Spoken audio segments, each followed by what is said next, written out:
Hello everyone, कैसे हैं आप लोग। स्वागत है आपका आपके फेवरेट चैनल मैग्नेट ब्रेन्स में। और मैं हूं आदर्श तिवारी। हम कर रहे हैं सॉल्व क्लास 12 मैथमेटिक्स की बुक आर.डी. शर्मा को। तो हम कहां तक पहुंच गए थे? तो हमने भाई चैप्टर 1 रिलेशन खत्म कर लिया, चैप्टर 2 फंक्शन भी बहुत अच्छे से खत्म कर लिया है।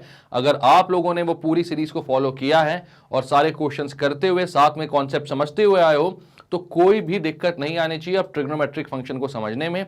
और अगर आपने वो चीज नहीं करी है तो भाई पहले जाइए रिलेशन से स्टार्ट कीजिए, सब कुछ समझते हुए यहां तक आइए। बहुत अच्छे सब कुछ समझाए और इतने सारे क्वेश्चंस करवाए हैं जितने कि कहीं पर कहीं भी आपको नहीं करवाए जाएंगे। तो उतना अगर आपने कर लिया तो भाई 100% मार्क्स आपके आ जाएंगे मैथ्स में, अगर अच्छे से ढंग से करते हो तो। ठीक है, तो चलो फिर स्टार्ट करते हैं। कौन सा? चैप्टर नंबर 3 अपना, इनवर्स ट्रिग्नोमेट्रिक फंक्शन। तो इनवर्स ट्रिग्नोमेट्रिक फंक्शन नाम से ही समझ में आ रहा है भाई यहां पर अपन को कैसे फंक्शंस चाहिए हैं, इनवर्स। और दूसरा क्या? ट्रिग्नोमेट्रिक, मतलब ट्रिग्नोमेट्रिक फंक्शन के अपन को करने हैं इनवर्स फंक्शंस। तो ट्रिग्नोमेट्री आपने क्लास 11th में पढ़ा हुआ है। अगर उसके कॉन्सेप्ट आपके क्लियर नहीं है तो क्लास 11th एनसीईआरटी एग्जाम्पलर की भी सीरीज बनी हुई है, मैंने बनाई हुई है, उसको देखो। एक कंसाइज वे में कुछ 5-6 घंटे में आपका पूरा का पूरा चैप्टर खत्म हो जाएगा। वो अच्छे से समझ लो आप, उसके बाद यहां पर आओ, क्योंकि अगर वो नहीं समझा तो ये समझ में नहीं आएगा, और अगर वो आता है तो फिर ये चीज समझ में बहुत अच्छे से आएगी। तो भाई स्टार्ट करते हैं अपन इनवर्स ट्रिग्नोमेट्रिक फंक्शन। तो क्या होता है इसमें भाई? इससे पहले वाले अपन लोगों ने चैप्टर में पढ़ा हुआ है कि फंक्शन क्या होते हैं, रिलेशन क्या होते हैं, पहले पढ़ा, फिर पढ़ा फंक्शन क्या होता है, उसके बाद हमने उसका इनवर्स निकालना सीखा। तो इनवर्स ऑफ अ फंक्शन क्या होता है अगर आपको याद होगा तो अगर मैं बोलता था एफ ऑफ एक्स एक ऐसा फंक्शन है जो कि एक बायजेक्शन है। क्या है? बायजेक्शन। बायजेक्शन मतलब कि क्या होता है? अगर ये एक बायजेक्शन है इसका मतलब है कि ये 1 1 भी है एंड ऑन टू भी है। 1 1 एंड ऑन टू दोनों फंक्शन है ये। ठीक है, मतलब कि यहां पर हर एक इनपुट के लिए डिफरेंट आउटपुट मिलेगा, 1 1 फंक्शन होगा, और इसके को डोमेन की सारी वैल्यूज के लिए एक प्री इमेज इसके डोमेन में अवेलेबल होगी। तो ये ऑन टू फंक्शन होगा। तो ये 1 1 भी है, ऑन टू भी है। अगर एफ एक बायजेक्शन है, इस 1 1 ऑन टू को आप और क्या बोलते थे? इंजेक्शन और सरजेक्शन। तो अगर आपको कोई डाउट हो तो भाई इंजेक्शन भी है, सरजेक्शन भी है, इसलिए हम इसको बायजेक्शन बोलते हैं। तो अगर एफ ऑफ एक्स एक बायजेक्शन होता था तो ये कैसा होता था? इन्वर्टिबल फंक्शन होता था। ठीक है, ये क्या बन जाता था? अगर ये बायजेक्शन है तो ये बन जाता था इन्वर्टिबल फंक्शन। ये सारी चीजें हमने पढ़ी हुई हैं इससे पहले। ठीक है, तो अगर फंक्शन बायजेक्शन है तभी उसका इनवर्स एग्जिस्ट करता है, और अगर बायजेक्शन नहीं है मतलब कि 1 1 और ऑन टू में से कोई भी एक चीज नहीं है या दोनों ही नहीं है, तो भी ये क्या होगा? इसका इनवर्स एग्जिस्ट नहीं करेगा। ठीक है, दोनों ना हो तो करेगा ही नहीं। 1 1 ना हो, ऑन टू हो तो भी बायजेक्शन नहीं होगा ये, और तो भी इन्वर्टिबल नहीं होगा। 1 1 है, ऑन टू नहीं है, तो भी बायजेक्शन नहीं होगा ये, और तो भी इन्वर्टिबल ये नहीं होगा। तो ये बात समझ में आ रही है आपको कि अगर एफ ऑफ एक्स आप समझते हो कि वो बायजेक्शन है तब वो क्या होगा? इन्वर्टिबल होगा, और उसका इनवर्स एग्जिस्ट करेगा, वरना इनवर्स एग्जिस्ट नहीं करेगा। ठीक है, तो यहां पर क्या बोल रहा है भाई? ये थोड़ा सा इनकी भी बात सुन ले, अपन बोलते हैं इन लोग कुछ कुछ, है ना। तो क्या बोल रहा है ये? अर्लियर चैप्टर्स जिसमें अर्लियर में स्पेलिंग गलत है, we have learned about functions, types of function, composition of function, ये सारी चीजें पढ़ी है अपन ने। ठीक है, फंक्शन पढ़ा है, टाइप्स ऑफ फंक्शन पढ़ा है, कॉम्पोजिशन ऑफ फंक्शन पढ़ा है, f of x, f of g of x, fog x, fof x, ये सारी चीजें पढ़ी थी अपन ने। तो ये कॉम्पोजिशन ऑफ फंक्शन होता है। ठीक है, and inverse of a function. In this chapter we shall use these concepts to define the inverse of all trigonometric functions and to study their properties. ठीक है, अब हमें बोल रहा है कि चलो भाई रिकॉल करते हैं इनवर्स ऑफ फंक्शन क्या होता है। वैसे अपन ने कर लिया है इनवर्स ऑफ फंक्शन रिकॉल, क्योंकि भाई सीधी बात करते हैं अपन, नो बकवास, है ना। अपन को टाइम वेस्ट करना नहीं, सारी चीजें जल्दी जल्दी अच्छे से समझते हुए चलनी है। अब हमने देखा था कि भाई अगर f from a to b, ये क्या होता है? इसका डोमेन, मतलब कि जो इनपुट्स हम देते हैं f ऑफ x में, x की वैल्यूज जो डालते हैं वो यहीं से आती हैं, और ये होता है इसका कोडोमेन, मतलब कि इसकी जो रेंज आती है वो यहीं से आती है। ठीक है, अगर ये बायजेक्शन है, ठीक है, तो आप क्या बोलोगे भाई? और g from b to a defined by g of y equals to x है, and only f of x equals to y है, तो g जो होता है वो क्या होता है? इसका इनवर्स फंक्शन होता है। ठीक है, इन्होंने क्या बोला? f है कहां से कहां तक? a टू b तक, एंड g है कहां से कहां तक? तो ये क्या बोल रहे हैं? थोड़ा सा कंफ्यूजिंग लग सकता है लेकिन मैं समझाऊंगा ना, मत टेंशन लो। तो g कहां से कहां तक है? b से a तक। तो अब यहां पर इनने क्या बोला है कि इसका जो डोमेन है वो इसका कोडोमेन बन रहा है, इसका जो कोडोमेन है वो इसका डोमेन बन रहा है, मतलब वो चीजें कैसी हो गई हैं, उल्टी हो गई हैं, ठीक है। और यहां पर क्या बोल रहा है कि अगर मैं एफ ऑफ एक्स को y बोल रहा हूं और g ऑफ y को x बोल रहा हूं, तो इसका क्या मतलब है कि ये जो g फंक्शन है यही इसका क्या होगा, इनवर्स फंक्शन होगा, ठीक है। मतलब कि क्या होता है यहां पर कि एफ ऑफ एक्स में x इनपुट दिया मैंने और आउटपुट y आया, है ना। एफ ऑफ एक्स में x इनपुट दिया और आउटपुट y आया।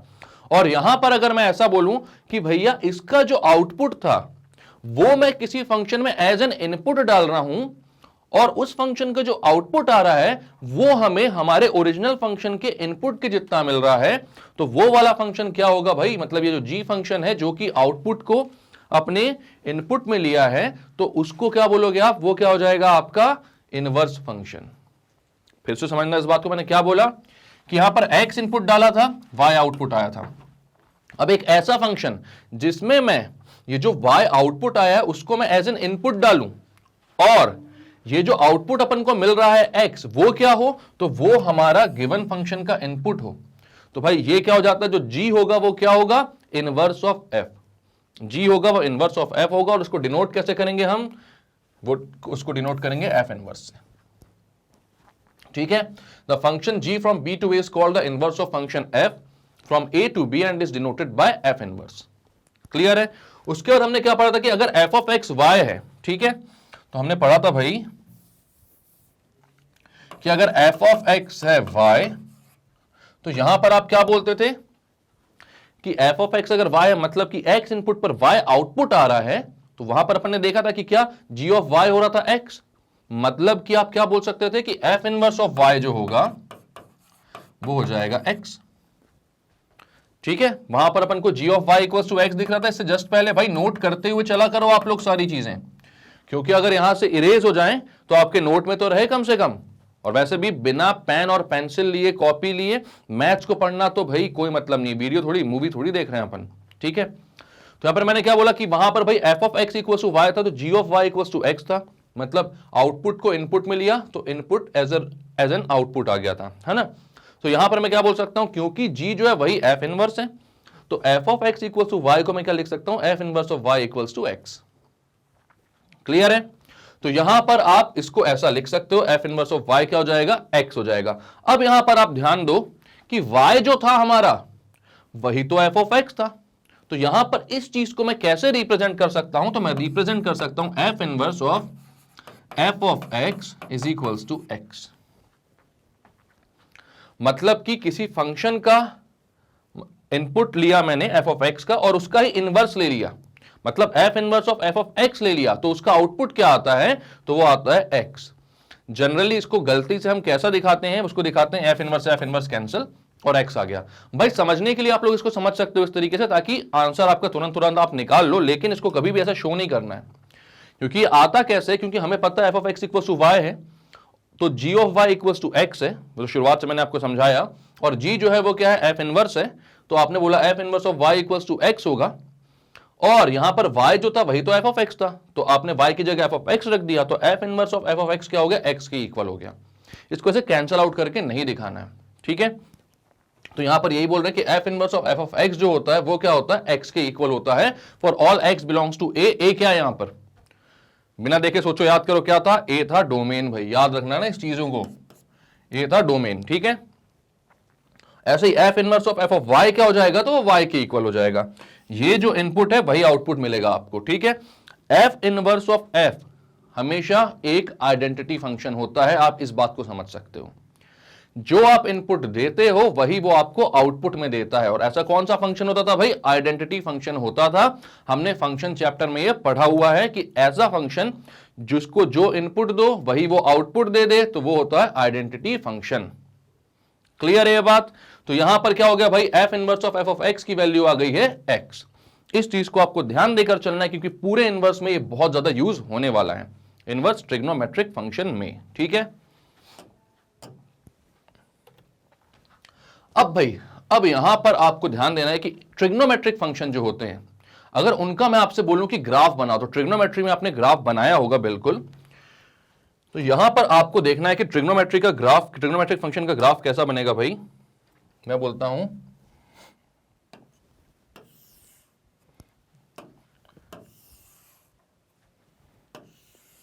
यहां आपके एक्स और वाई एक्सिस हैं,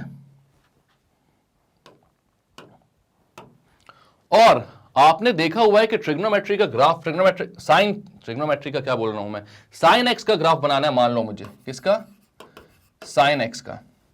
तो साइन एक्स का ग्राफ कैसे बनता है, तो वो आपने जो शुरुआत करी होगी वो यहां से करी होगी, और ऐसे जाते जाता है वो, ठीक है। सिमिलरली पीछे भी ऐसे ही रहता है वो।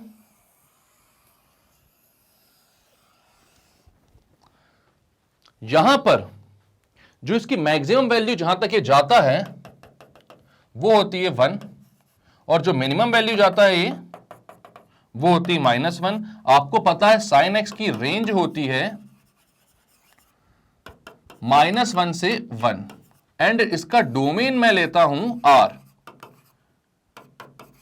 डोमेन जो है वो तो आप कुछ भी डाल सकते हो भाई, डोमेन R डाल सकते हो। यहां पर आपको, यहां पर बोलोगे कि साइन 0 है, यहां पर 0 है, यहां पर क्या होता है π/2, जब वो 1 हो जाता है यहां पर अगेन हो जाता है पाई -3π/2, सॉरी माइनस क्यों बोलोगे आप, 3π/2 -1 हो रहा है वो, और ये हो जाता है 2π।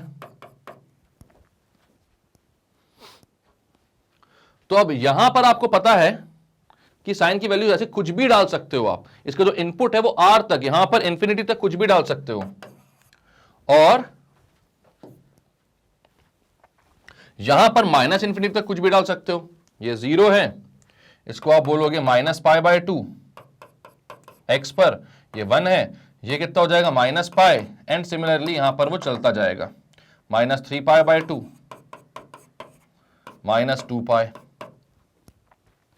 ये साइन का फंक्शन होता है भाई। साइन की, अगर आपको साइन का ग्राफ बनाते नहीं आ रहा है तो आपको ये ध्यान देना है कि भाई साइन का ग्राफ बनाने में कुछ नहीं करना है, आपको उसकी वैल्यूज पता है, और आपको अलग अलग इनपुट्स पर साइन के जो आउटपुट्स मिलते हैं, जैसे कि मैंने बोला साइन 0 पे 0 होता है, साइन π/2 पे 1 होता है, साइन पाई पे 0 होता है। तो इन सारों को आप कैसे मिलाओगे, तो एक कर्व बनाकर मिलाओगे। तो वैसे ही आपको ग्राफ बनाना है, ठीक है। पाई से 2π में भी वैसे कर्व बना दो, तो ये आप ग्राफ बहुत अच्छे से इजीली प्लॉट कर सकते हो, ठीक है, अलग अलग वैल्यूज के लिए। यहां पर बीच में आपके पास अलग अलग वैल्यूज और आएंगी, कैसे, π/6 पर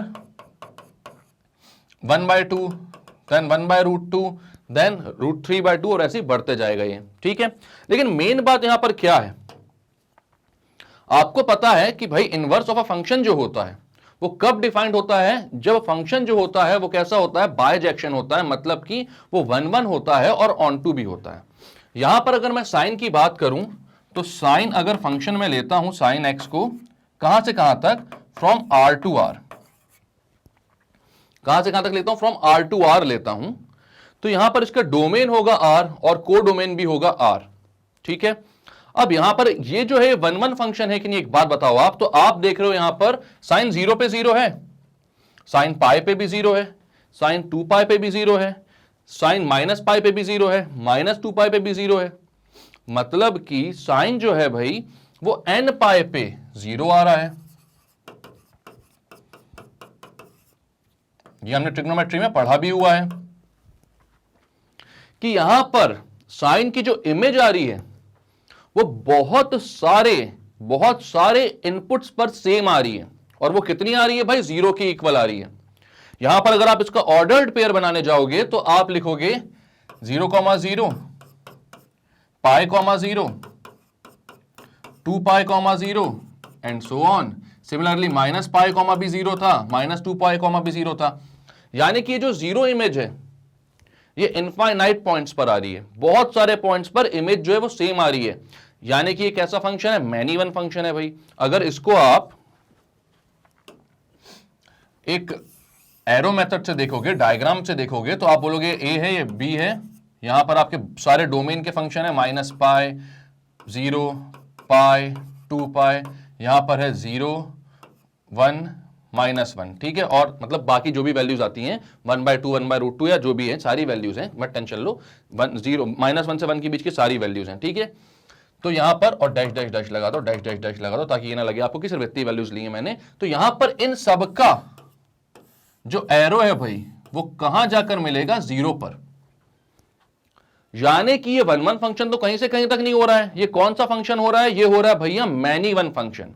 ठीक है, क्योंकि यहां पर डिफरेंट इनपुट्स पर सेम आउटपुट मिल रहा है, तो ये है मैनी वन फंक्शन। सिर्फ 0 का केस नहीं है यहां पर।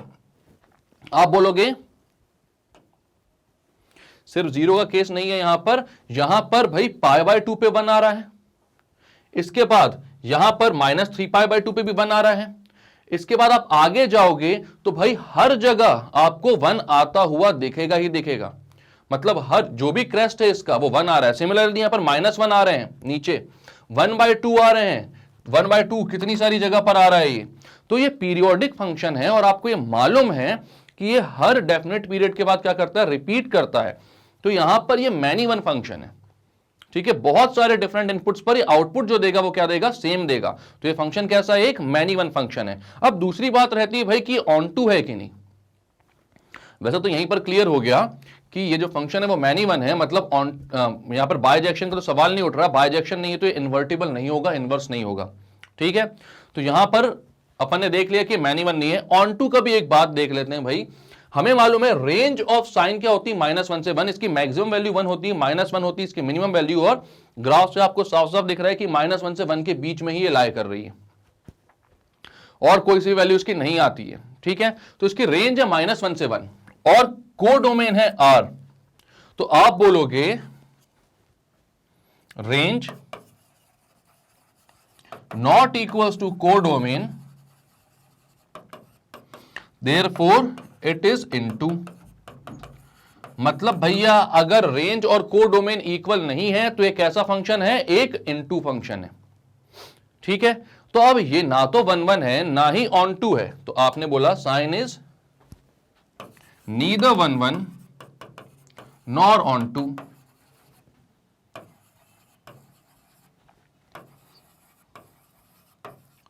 Therefore it is not invertible, ये इन्वर्टिबल नहीं है।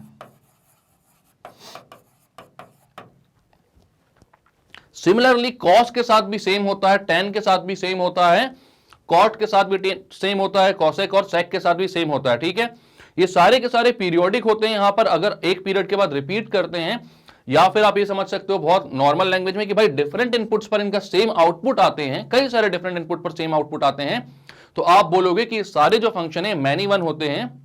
और ये जो फंक्शन अगर मैनी वन हो गए तो बायजेक्शन नहीं है, और बायजेक्शन नहीं है तो इन्वर्टिबल नहीं है। मतलब किसी भी ट्रिग्नोमेट्रिक फंक्शन का इनवर्स नहीं निकल सकता। तो खत्म करते हैं इस चैप्टर को फिर। आज के लिए इतना ही। क्यों भाई, इनवर्स तो निकल नहीं सकता ना अब। तो आपने यही सोचा होगा कि भाई इनवर्स नहीं निकल सकता तो इनवर्स ट्रिग्नोमेट्री ही क्यों एग्जिस्ट करेगा।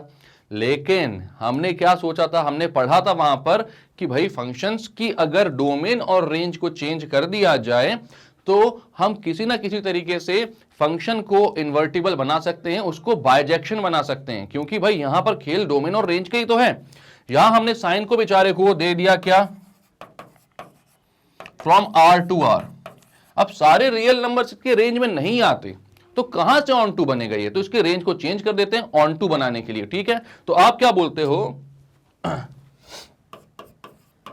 टू मेक, साइन नहीं, साइन बोलोगे तो भी मतलब यहां पर तो साइन बोलेंगे अपन, लेकिन किसी भी फंक्शन को अगर ऑन टू बनाना है तो उसकी कोडोमेन को आप उसके रेंज से रिप्लेस कर दो तो वो क्या बन जाता है, ऑन टू बन जाता है। ठीक है, अगर किसी भी फंक्शन को आपको ऑन टू बनाना है तो उसकी कोडोमेन को आपको क्या करना है, उसकी रेंज से रिप्लेस कर देना है। ठीक है, तो आप क्या बोलते हो, to make sine x an onto function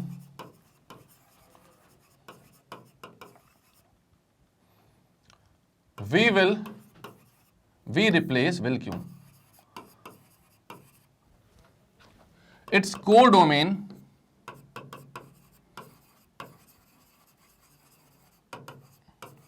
by its range।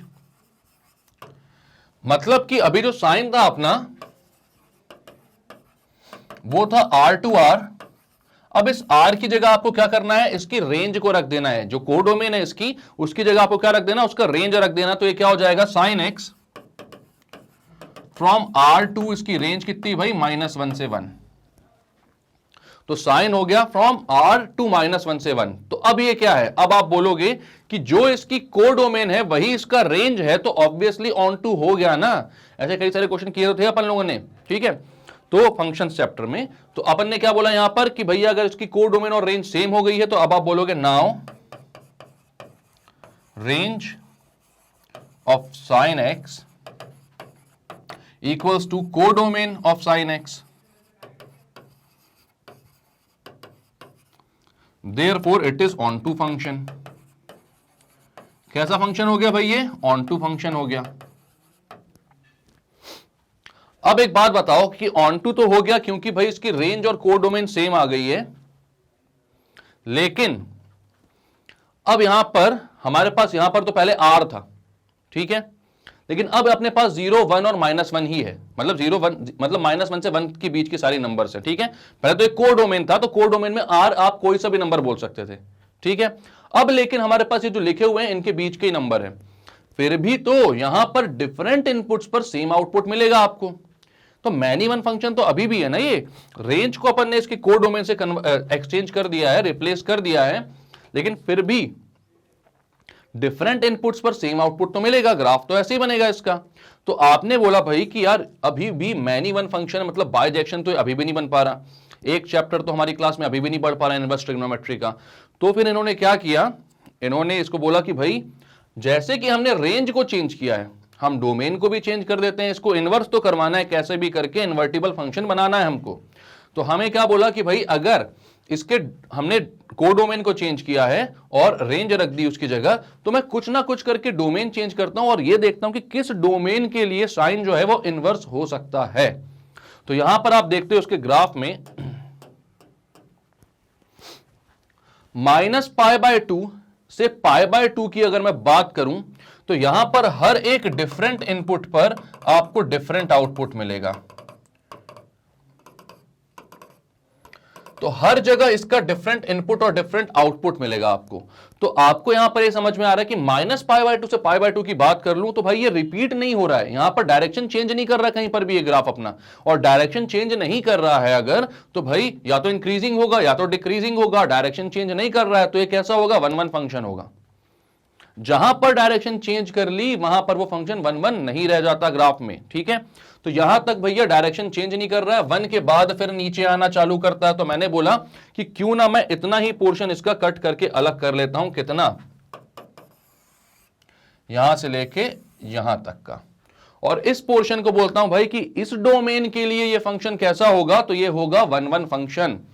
इस डोमेन के लिए कैसा फंक्शन होगा, तो ये होगा 1-1 फंक्शन, ठीक है। तो अब आप बोलते हो भाई कि यहां पर आपके पास डोमेन है कितनी, यहां पर आपके पास डोमेन है इसकी -π/2 से π/2, ठीक है। तो आप बोलोगे कि नाउ रिप्लेसिंग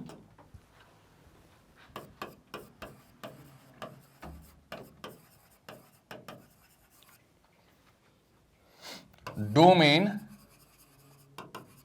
बाय -π/2 से π/2।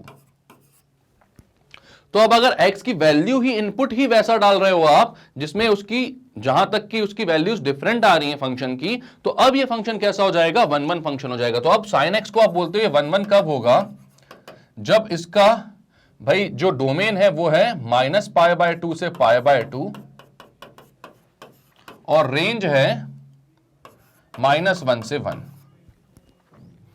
अब ये फंक्शन कैसा हो गया, अब ये फंक्शन हो गया बाइजेक्शन, ठीक है। तो आप बोलोगे now we can say that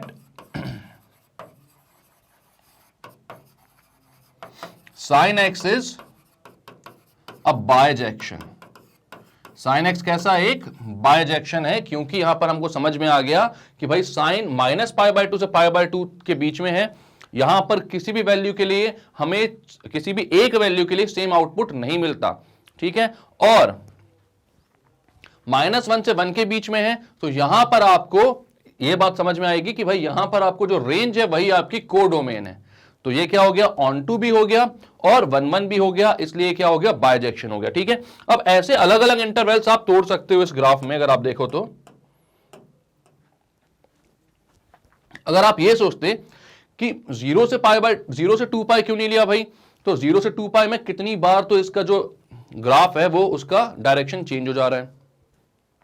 ठीक है, यहां पर आप ऐसे इंटरवल्स देखो जहां पर इन ग्राफ का डायरेक्शन चेंज नहीं हो रहा, तो मैं बोल सकता हूं यहां पर भाई -3π/2 से -π/2 में भी आप इसको बोल सकते हो। ठीक है, वहां पर भी उतना डोमेन रख दो, रेंज रख दो -1 से 1, ये ऑन टू फंक्शन हो जाएगा। ठीक है, सिमिलरली यहां पर आप बोल सकते हो π/2 से 3π/2 तक, एंड ऐसे अलग अलग इसकी प्रिंसिपल ब्रांच, ऐसे अलग अलग इसकी ब्रांचेस बन सकती हैं। ठीक है, ऐसी अलग अलग इसकी ब्रांचेस बन सकती हैं यहां पर। ठीक है, तो इनको, इन ब्रांचेस को मैं बोलता हूं, इस ब्रांच को क्या, कि ये प्रिंसिपल ब्रांच है और इस पे आने वाली जो सारी वैल्यूज होती हैं वो कहलाती हैं प्रिंसिपल वैल्यूज। ठीक है, ये कहलाती है प्रिंसिपल ब्रांच और इन पे आने वाली सारी वैल्यूज कहलाती हैं प्रिंसिपल वैल्यूज। तो अब यहां पर आप ये बोल सकते हो कि साइन इनवर्स एक्स जो है वो एग्जिस्ट करेगा, क्योंकि हमने साइन को क्या बना लिया, एक इन्वर्टिबल फंक्शन। ठीक है,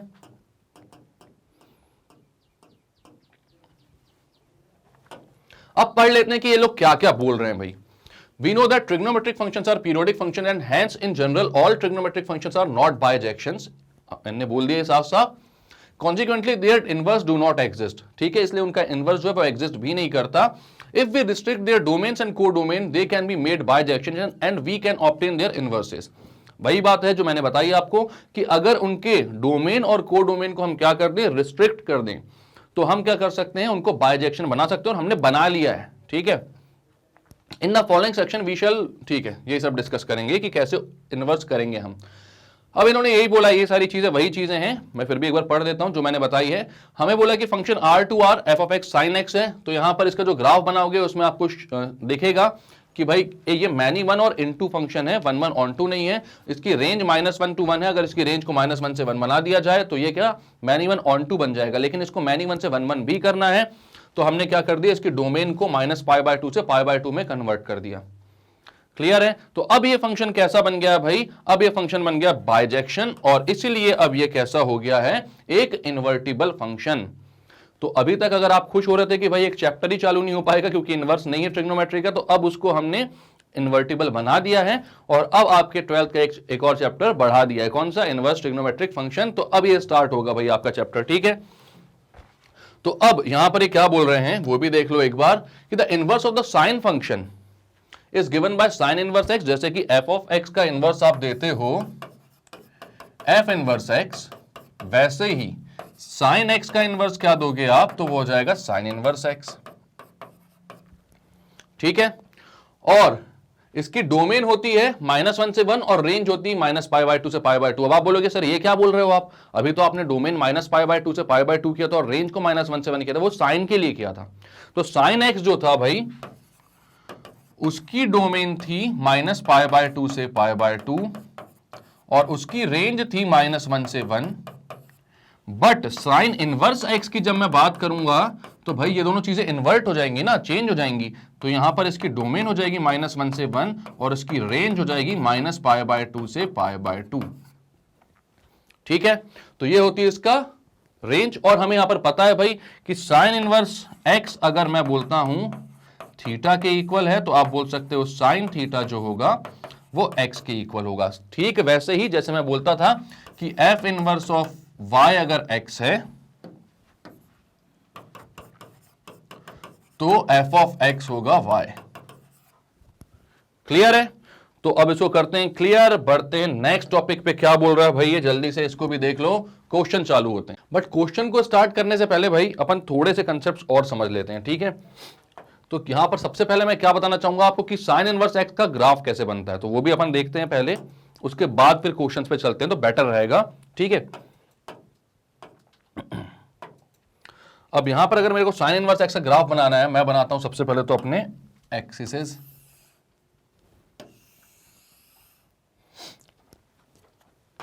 साइन इनवर्स एक्स जब मैं बात कर रहा हूं तो साइन इनवर्स एक्स जो है भाई उसका डोमेन आप क्या दे रहे हो, तो डोमेन दे रहे हो -1 से 1 और वो रेंज आपको दे रहा है -π/2 से π/2। मतलब कि इसका जो आउटपुट आ रहा है वो आ रहा है -π/2 से π/2 और इसका जो इनपुट आ रहा है वो आ रहा है -1 से 1। तो यहां पर x एक्सिस में जो आप वैल्यूज दे रहे हो वो दे रहे हो -1 और 1, से लेकर, है ना, उनके बीच की, और जो y एक्सिस पर मिल रहा है वो मिल रहा है आपको -π/2 से π/2। तो यहां पर आप बनाते हो एक पॉइंट -1 का, एक पॉइंट बनाते हो आप 1 का, यहां पर आप बनाते हो कितना भाई π/2 का, और यहां आप बनाते हो -π/2 का। ठीक है, यहां लिख दो आप π/2। तो अब आपको पता है कि ये जो फंक्शन है अपना, ये -1 पर कितना हो रहा है, तो ये हो रहा है π/2, और ये 1 पर कितना हो रहा है, तो ये हो रहा है 1। ये 1 पे कितना हो रहा है, तो ये हो रहा है π/2, और -1 पे -π/2। तो ये जो फंक्शन का ग्राफ बनेगा अपना वो कुछ इस तरीके का दिखेगा। ठीक है, अब इसको और आगे बढ़ाते जाओ आप। ठीक है, ये अपनी प्रिंसिपल वैल्यू ब्रांच है ना, ये प्रिंसिपल ब्रांच है अपनी, और अगर बाकी सारी ब्रांचेस को भी मैं जोड़ दूं, यहां पर बाकी सारी ब्रांचेस को भी मैं जोड़ दूं, तो इसका ग्राफ कुछ ऐसा दिखेगा मेरे को।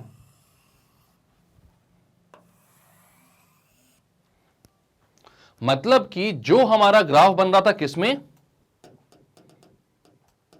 साइन एक्स का जो ग्राफ बन रहा था अपना, और जो हमारा ग्राफ एक्स एक्सिस के अबाउट था, अब वो पूरा ग्राफ शिफ्ट होकर कौन से एक्सिस के अबाउट चला गया, वाई एक्सिस के। ठीक है, तो हमारा ग्राफ जो है वो इसी तरीके का है, लेकिन अब ये जो प्रोपोगेशन है इस वेव का वो कौन से एक्सिस पर आ गया, वो आ गया वाई एक्सिस पर। ठीक है, तो इसका ग्राफ जो है भाई वो कुछ इस तरीके से बनेगा, आप अलग अलग वैल्यूज रखकर आप देख सकते हो। और जो सबसे मेन बात है यहां पर समझने वाली वो ये है कि अगर आप इस ग्राफ को देखो, ठीक है, और यहां पर मैं बोलता हूं कि अगर ये साइन इनवर्स एक्स का ग्राफ है और साइन एक्स का ग्राफ मैं बनाता, तो साइन एक्स का ग्राफ इतने पोर्शन के लिए किस तरीके से, हमें पता है भाई कि अगर हमने पढ़ा हुआ है फंक्शन में कि अगर मैं इसको y इक्वल्स टू एक्स के लिए इसकी मिरर इमेज ले लूं, मतलब एक लाइन खींचू मैं, कौन सी, y इक्वल्स टू एक्स,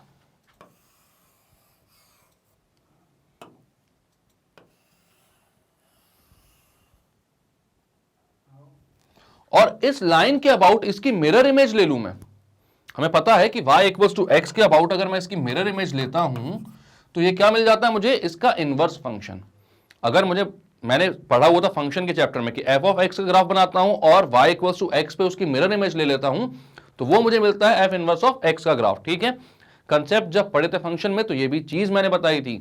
तो यहां पर आप ध्यान दोगे अगर, तो आपको जो ग्राफ मिल रहा था भाई किसका, किसका साइन इनवर्स एक्स का। तो यहां पर आप देखोगे साइन इनवर्स का एक्स, साइन इनवर्स एक्स का ग्राफ अगर आप सिर्फ इतना देखो, इतना पोर्शन,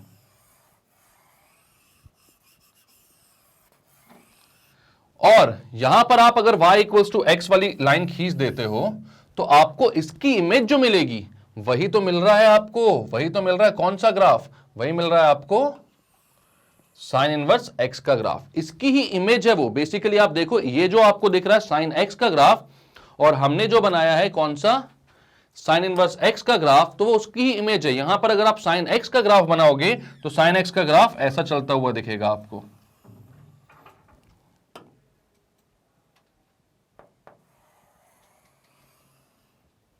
ऐसा चलता हुआ। तो इन दोनों जो है एक दूसरे के इनवर्स फंक्शन है, तो यहां पर भी आप बना सकते हो क्या, एक y equals to X line और दोनों का मिरर इमेज ले लो। मतलब अगर f इनवर्स एक्स बनाया आपने, साइन इनवर्स एक्स बनाया है, उसकी मिरर इमेज ले लोगे तो वो मिलेगी आपको क्या, साइन एक्स का ग्राफ, और साइन एक्स का मिरर इमेज लोगे अगर y equals to X line के अबाउट, तो वो मिलेगा आपको साइन इनवर्स एक्स का ग्राफ। ठीक है, अब यहां पर एक दो चीजें और समझना जरूरी है। तो ग्राफ हो गया इसका, और आपने देखा कि अलग अलग ब्रांचेस को अगर आप जोड़ते हुए प्रिंसिपल ब्रांच में, तो आपका जो साइन एक्स था एक्स एक्सिस के अलोंग प्रोपोगेट करता हुआ, वो आपको साइन इनवर्स एक्स मिलता वाई एक्सिस के अलोंग प्रोपोगेट करता हुआ। ठीक है, तो अब यहां पर एक बात और कि अगर मैं बोलता हूं साइन एक्स का इनवर्स, तो इसका मतलब होता है 1 अपॉन साइन एक्स, इसका मतलब होता है 1 अपॉन साइन एक्स, और ये जो चीज है ये साइन इनवर्स एक्स के इक्वल बिल्कुल भी नहीं है। तो आप बिल्कुल भी कंफ्यूज नहीं होना इस बात से, क्योंकि हम जनरली क्या करते हैं, हम बोलते हैं साइन एक्स का स्क्वायर और वो जाता है sine square x, but inverse के केस में ऐसा नहीं होता है। आप साइन एक्स का इनवर्स बोलते तो 1 अपॉन साइन एक्स होती है उसकी वैल्यू, और ये साइन इनवर्स एक्स नहीं होता है। तो कहीं पे भी ऐसा लिखा रहे तो आप समझ जाना कि भाई साइन एक्स का इनवर्स है अगर पूरे का तो 1/sin x, और साइन इनवर्स एक्स जो होता है वो उसके इक्वल नहीं होगा। अब मैं बोलता हूं अगर x1 ग्रेटर देन x2 है तो साइन इनवर्स x1 जो होगा वो भी greater than sine inverse x2 होगा, जहां पर x1 और x2 किसको बिलोंग कर रहे हैं भाई, -1 से 1 को, क्योंकि इनपुट क्या होती है साइन इनवर्स x की, -1 से 1। ऐसा क्यों होता है भाई, साइन थीटा की बात करूं अगर मैं, θ1 ग्रेटर देन θ2 होता है तो साइन थीटा जो होता है वो भी ग्रेटर देन साइन θ1 जो होता है वो भी साइन θ2 से ग्रेटर होता है।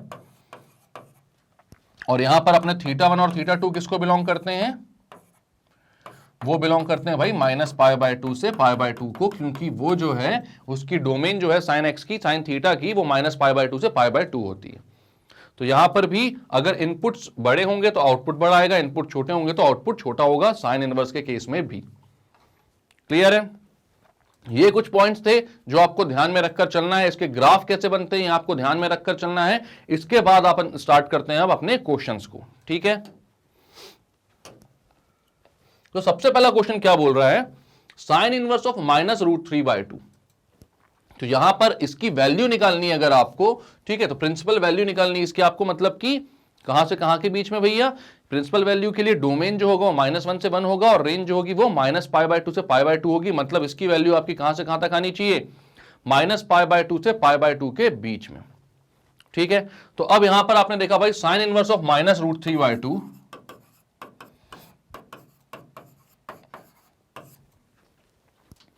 इसको सॉल्व कैसे करेंगे हम, कैसे लेकर आएंगे इसकी वैल्यू -π/2 से π/2 के बीच में। तो आपको पता है sine inverse of sine theta होता है theta, sign inverse of sine theta क्या होता है, थीटा के इक्वल, क्योंकि भाई हमने देखा हुआ है F inverse of F of x होता है एक्स के equal, F inverse of F of theta हो जाएगा थीटा के इक्वल।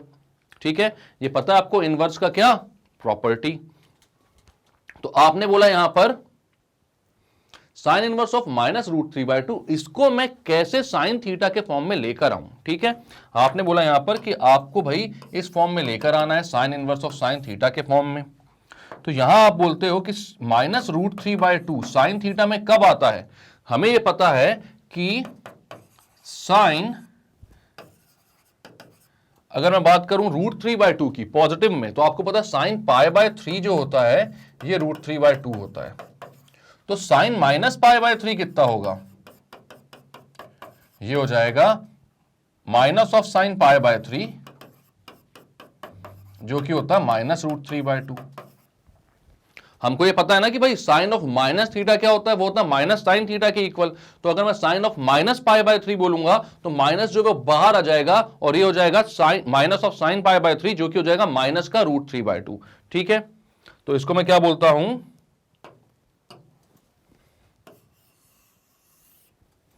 इसको मैं बोलता हूं भाई -√3/2 को मैं बोलता हूं साइन ऑफ -π/3। तो ये जाता है साइन इनवर्स साइन ऑफ -π/3। अब क्या बोलोगे आप बोलोगे sine inverse of sine theta होता है थीटा, तो डायरेक्टली यहां पर क्या लिख दोगे, sine inverse sine theta equals to जो अंदर की वैल्यू है वो क्या है -π/3। तो आंसर आ गया आपका -π/3। तो what is the principal value of sine inverse -√3/2, तो इट इज -π/3। क्लियर है?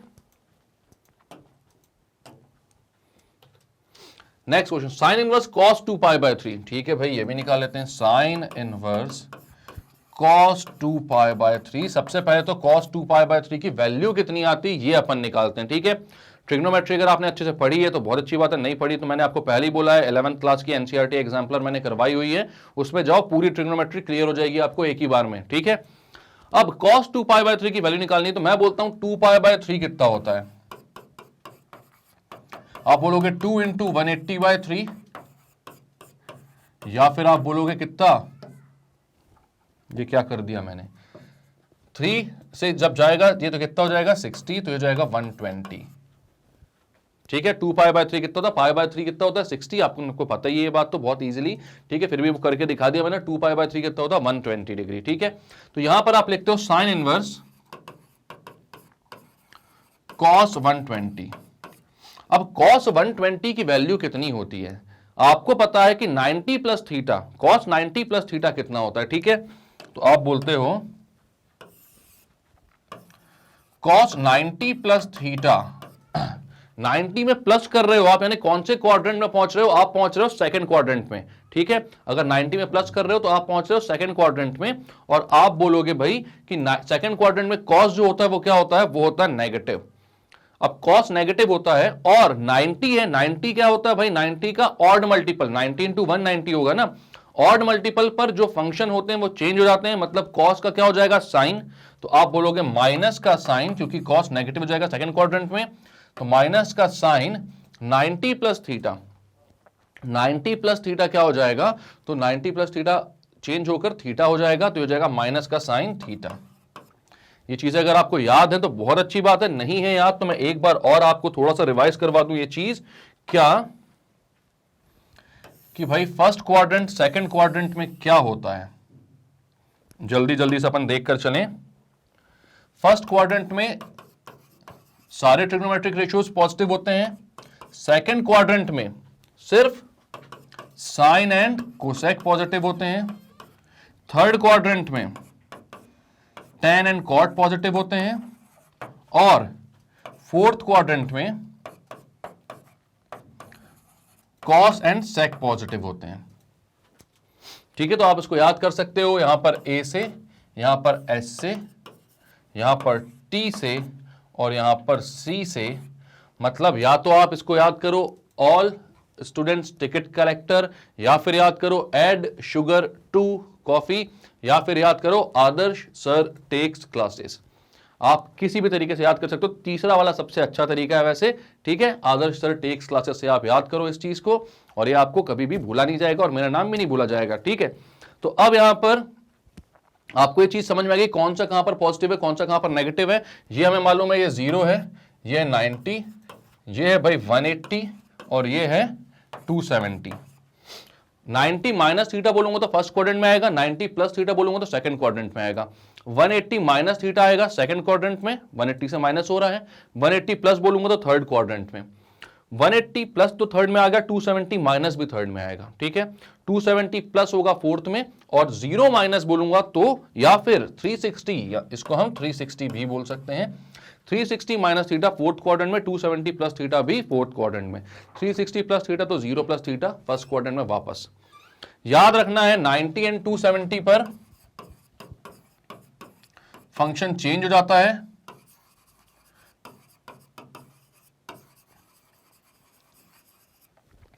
फंक्शन चेंज हो जाता है। क्या मतलब है कि फंक्शन साइन से कॉस में और कॉस से साइन में बदल जाएगा, मतलब कि, और टेन से कॉट, कॉट से टेन, सेक का कॉस, कॉस का सेक, ठीक है? सेक का कोसेक, कोसेक का सेक, ऐसे फंक्शन जो है वो क्या हो जाएगा? चेंज हो जाएगा, ठीक है? तो आप क्या बोलते हो, 90 और 270 में फंक्शन क्या हो जाता है? चेंज हो जाता है, और 180 और 360 में नहीं होता।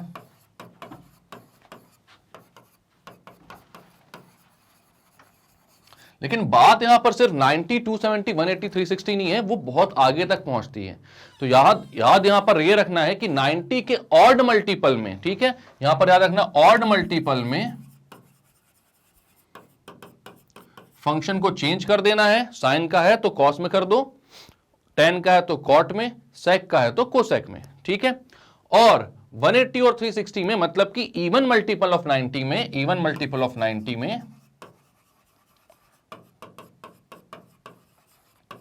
आपको चेंज नहीं करना है। अब साइन आपको अकॉर्डिंगली लगाना होता है, जैसे कि अभी अपन ने cos 90 प्लस थीटा बोला, तो आपको पता है cos theta 90 plus second quadrant में जा रहा है, तो cos है अपना पेरेंट वाला जो फंक्शन है उसका, है ना, मतलब जहां से स्टार्ट किया अपन ने, तो उसके हिसाब से अपन उसका साइन देखेंगे। तो अब मैंने बोला cos 90 प्लस थीटा, तो इसका मतलब हुआ कि भाई आप पहुंच रहे हो सेकंड क्वाड्रेंट में, और सेकंड क्वाड्रेंट में cos नेगेटिव होता है, तो पहली फुर्सत में आप नेगेटिव का साइन लगा दो, माइनस का। और 90 प्लस थीटा है तो यहां पर भाई ऑड मल्टीपल है, ऑड मल्टीपल है तो क्या हो जाएगा? फंक्शन चेंज हो जाएगा, तो ये हो जाएगा माइनस का साइन थीटा, ठीक है? तो अब ऐसे ही ये सारी चीजें आपको याद रखनी है, बस आपको स्क्रीनशॉट लेना तो स्क्रीन लो, वैसे तो लिख लो सारी चीजें, और इस चीज को याद रखते हुए आगे के क्वेश्चन सॉल्व करने हैं अपन को, ठीक है? तो एक बार क्विक रिवीजन भी हो गया इसका अपन को। अब ये आ गया माइनस साइन थीटा, यानी कि आप बोलोगे minus of sine 120। Minus of sine 120 क्यों बोलोगे इसको? यहां पर आपको पता है 90 प्लस थीटा इतना होता है। 90 प्लस थीटा मैंने लिखा क्यों है इसको? क्योंकि 120 को आप बोल सकते हो 90 प्लस 30 डिग्री, तो आप बोलते हो cos 90 plus 30 which is equals to minus का साइन 30। अब साइन 30 की वैल्यू कितनी होती है? वो होती है 1/2, तो ये हो जाएगा माइनस साइन 1/2, मतलब माइनस 1/2। ठीक है, तो यहां पर आप क्या लिखोगे भाई इसको? सबसे पहले कन्वर्ट करके साइन इनवर्स कितना? माइनस का 1/2। साइन इनवर्स माइनस का 1/2, या फिर माइनस का 1/2 भी लिखने की जरूरत नहीं है। यहां पर अपन क्या करते हैं, सबसे पहले तो भाई क्योंकि माइनस 1/2 को फिर से साइन में कन्वर्ट करना पड़ेगा आपको। क्यों? क्योंकि साइन इनवर्स साइन थीटा लाओगे। यहां पर हमें बेसिकली करना क्या होता है इस क्वेश्चन में, तो बेसिकली हमको करना क्या होता है, तो आप बोलते हो कि साइन इनवर्स अगर आपको दिया हुआ है तो अंदर भी आपको साइन थीटा चाहिए, मतलब कि कॉस के टर्म्स में काम नहीं चलेगा, अंदर आपको साइन चाहिए है और आपका आंसर थीटा हो जाएगा। तो यहां पे माइनस 1/2 लाने की जरूरत अपन को नहीं है। हम क्या बोलते हैं, साइन इनवर्स माइनस साइन 30 है ये, या माइनस साइन 30 को बोल सकते हैं, मतलब कॉस 90 प्लस 30 जो है वो कितना है, माइनस साइन 30 के इक्वल है। या फिर इसको मैं बोल सकता हूं माइनस साइन π/6, या मैं इसको बोल सकता हूं साइन का माइनस π/6। साइन का माइनस π/6 बोल सकता हूं। अंदर एंगल नेगेटिव होगा तो साइन फंक्शन पूरा का पूरा नेगेटिव हो जाएगा। तो बेसिकली यहां पर आपको cos 120 की जगह साइन के टर्म्स में लेकर आना था, उसकी फाइनल वैल्यू नहीं लानी थी, क्योंकि फाइनल वैल्यू लाओगे तो फिर से आपको वहां पर साइन इनवर्स 1/2 मिलेगा, देन आपको उसकी वैल्यू निकालनी पड़ेगी। ठीक है, ऐसा कर लो ना, ज्यादा इजी पड़ेगा। साइन इनवर्स माइनस 1/2 की वैल्यू भी निकाल सकते हो आप, उस तरीके से भी जा सकते हो क्वेश्चन सॉल्व करने का, लेकिन फिर आपको सारी वैल्यूज आपको देखनी पड़ेगी कि साइन इनवर्स 1/2 निकालना है तो आपके पास साइन π/6 आएगा, उसके बाद साइन से साइन कैंसिल करोगे ही आप, तो उतना लिखने से अच्छा है कि वैल्यू यहां पर आप साइन के टर्म्स में ही लेकर आओ। यहां पर बोलो साइन माइनस π/6 और यहां पर पुट कर दो, तो हो जाएगा साइन इनवर्स साइन माइनस π/6। अब आप डायरेक्टली लिख सकते हो क्या, साइन इनवर्स साइन थीटा होता है थीटा, तो इसका आंसर आ जाएगा कितना, माइनस π/6। तो क्या किया अपन ने इस क्वेश्चन में, शुरुआत से देखते हैं एक बार, क्योंकि अपन थोड़ा सा वहां चले गए थे ये सॉल्व करने के लिए कि भाई, और मतलब वहां पर अपन कोऑर्डिनेट्स देखने लगे थे और किसमें चेंज होता है किसमें नहीं। तो यहां पर अपन ये देखते हैं भाई कि अपन ने किया क्या शुरुआत से एक बार और अच्छे से। तो आपको दिया साइन इनवर्स cos 2π/3, आपने बोला cos 2π/3 है, तो इसको मैं कन्वर्ट करता हूं साइन के फॉर्म में, ताकि साइन इनवर्स साइन थीटा हो जाए और फाइनल आंसर मैं जो भी अंदर थीटा बच रहा है उसको दे दूं। तो हमें यहां पर पता है कि भाई cos 2π/3 का मतलब है cos 120 डिग्री। अब 120 को मैं लिख सकता हूं कितना, साइन cos 90 प्लस थीटा, मतलब cos 90 प्लस 30 डिग्री। हमें पता है cos 90 प्लस थीटा होता है माइनस का साइन थीटा, क्योंकि सेकंड क्वाड्रेंट में पहुंच जाता है और 90 पे फंक्शन जो है वो चेंज हो जाता है। और आपने बोला कि भाई अगर cos 90 प्लस 30 है तो होगा माइनस का साइन 30, क्योंकि cos 90 प्लस थीटा होता है माइनस का साइन थीटा। तो यहां पर 120 था तो 90 प्लस 30 लिखा उसको, ये हो गया माइनस का साइन 30। और आपने यहां पर देख लिया कि इसको मैं लिख सकता हूं 30 को इन टर्म्स ऑफ π/6, तो ये हो गया माइनस का साइन π/6। और अगर फंक्शन नेगेटिव है तो मैं अंदर एंगल को नेगेटिव कर सकता हूं, तो हो जाएगा साइन माइनस π/6, क्योंकि साइन ऑफ माइनस थीटा जो होता है वो माइनस साइन थीटा के इक्वल होता है। तो यहां पर आपने इस पूरे को लिख दिया cos 120 को sine of minus π/6, sine inverse sine theta हो गया थीटा के इक्वल, यानी आंसर आ गया आपका माइनस π/6। क्लियर है? आगे चलते हैं, नेक्स्ट क्वेश्चन क्या ये देखते हैं। Sine inverse √3 - 1/2√2। ठीक है, अब अगर आप लोगों ने ट्रिग्नोमेट्री पढ़ी है अच्छे से तो बहुत अच्छी बात है, नहीं पढ़ी है तो भाई ये चीज याद करनी पड़ेगी थोड़ा सा कि √3 - 1/2√2 किस में आता था, साइन में कौन सी वैल्यू आती थी ऐसी, √3 - 1/2√2। तो अगर आपको याद होगी तो ये आता भाई साइन 15 डिग्री की वैल्यू, साइन 15 डिग्री की। ठीक है, या फिर आप उसको बोल सकते हो कितना, sine inverse sine π/12, π/12 is 15 degree ना। ठीक है, तो यहां पर कितना आ जाएगा, फाइनल आंसर आ जाएगा π/12। अब टेंशन मतलब आपको ये यकीन करने की जरूरत नहीं मेरे ऊपर कि मैंने बोल दिया तो आपको यकीन हो जाए कि साइन 15 डिग्री इज √3 माइनस 1/2 √2। मैं यहां पर बोलता हूं, अगर आपको मैं बोलता हूं साइन 15 डिग्री की वैल्यू निकालो, तो आप कैसे निकाल पाओगे? तो आपको पता है साइन 45 माइनस 30 होता है 15 डिग्री। तो यहां पर साइन ए माइनस बी की आइडेंटिटी लग जाएगी, तो हो जाएगा sine A cos B, sine 45 cos 30 minus cos A sine B, ये हो जाएगा 1/√2 इंटू √3/2 माइनस 1/√2 इंटू 1/2। ये पूरा कितना हो गया? नीचे डिनोमिनेटर में 2√2, ऊपर हो गया √3 इंटू 1 इज √3 माइनस 1, यहां पर 1 इंटू 1 हो गया ऊपर, तो √3 माइनस 1/2 √2। और यहां पर हमसे क्या बोल रहा था वैल्यू? √3 माइनस 1/2 √2। किसकी वैल्यू है? साइन 15 डिग्री की। और 15 डिग्री को आप इन टर्म्स ऑफ रेडियन लिख सकते हो π/12। तो ये फाइनल आंसर कितना जाएगा? π/12। क्लियर है? अब तो यकीन है भाई, ठीक है। Sine inverse √3 plus 1/2 √2, sine inverse √3 plus 1/2 √2। अब ये जो अपन ने किया अभी जस्ट क्वेश्चन, यहां पर 15 डिग्री निकाला आपने 45 माइनस 30 करके। तो यहां पर अगर आपके सब कुछ सेम है, अगर बीच में प्लस आ जाए तो यहां पर भी प्लस आ जाएगा, मतलब √3 प्लस 1/2 √2 आ जाएगा। यानी कि साइन ए माइनस बी ना होकर अगर साइन ए प्लस बी होता, साइन 45 प्लस 30, तो ये आता sine 45 cos 30 plus cos 45 sine 30। तो ये कितना हो जाता? 1/√2 इंटू √3/2 प्लस 1/√2 इंटू 1/2। तो फाइनल आंसर आता √3 प्लस 1/2 √2। मतलब सब कुछ सेम, लेकिन बीच में आपको अगर प्लस मिल जाता तो मतलब कि आपको कौन सा एंगल मिल जाता? यहां पर 15 ना मिलकर 45 प्लस 30 मतलब साइन 75 डिग्री अगर मिल जाता आपको तो मजा आ जाता, मजा आ जाता। ठीक है, तो आपको यहां पर 15 मिला था, आपको चाहिए था कितना? 75।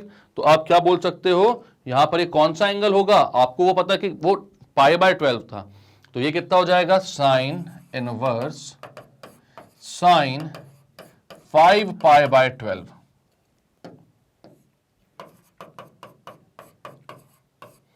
साइन 5π/12, क्योंकि 5π/12 कितना होगा भाई? 5 इंटू 180/12। तो ये कितना हो जाएगा? 12 180 से जाएगा तो कितना? 15, 5 15 जा 75। तो 75 डिग्री आ गया अपना आंसर। कितना आ गया रेडियंस में?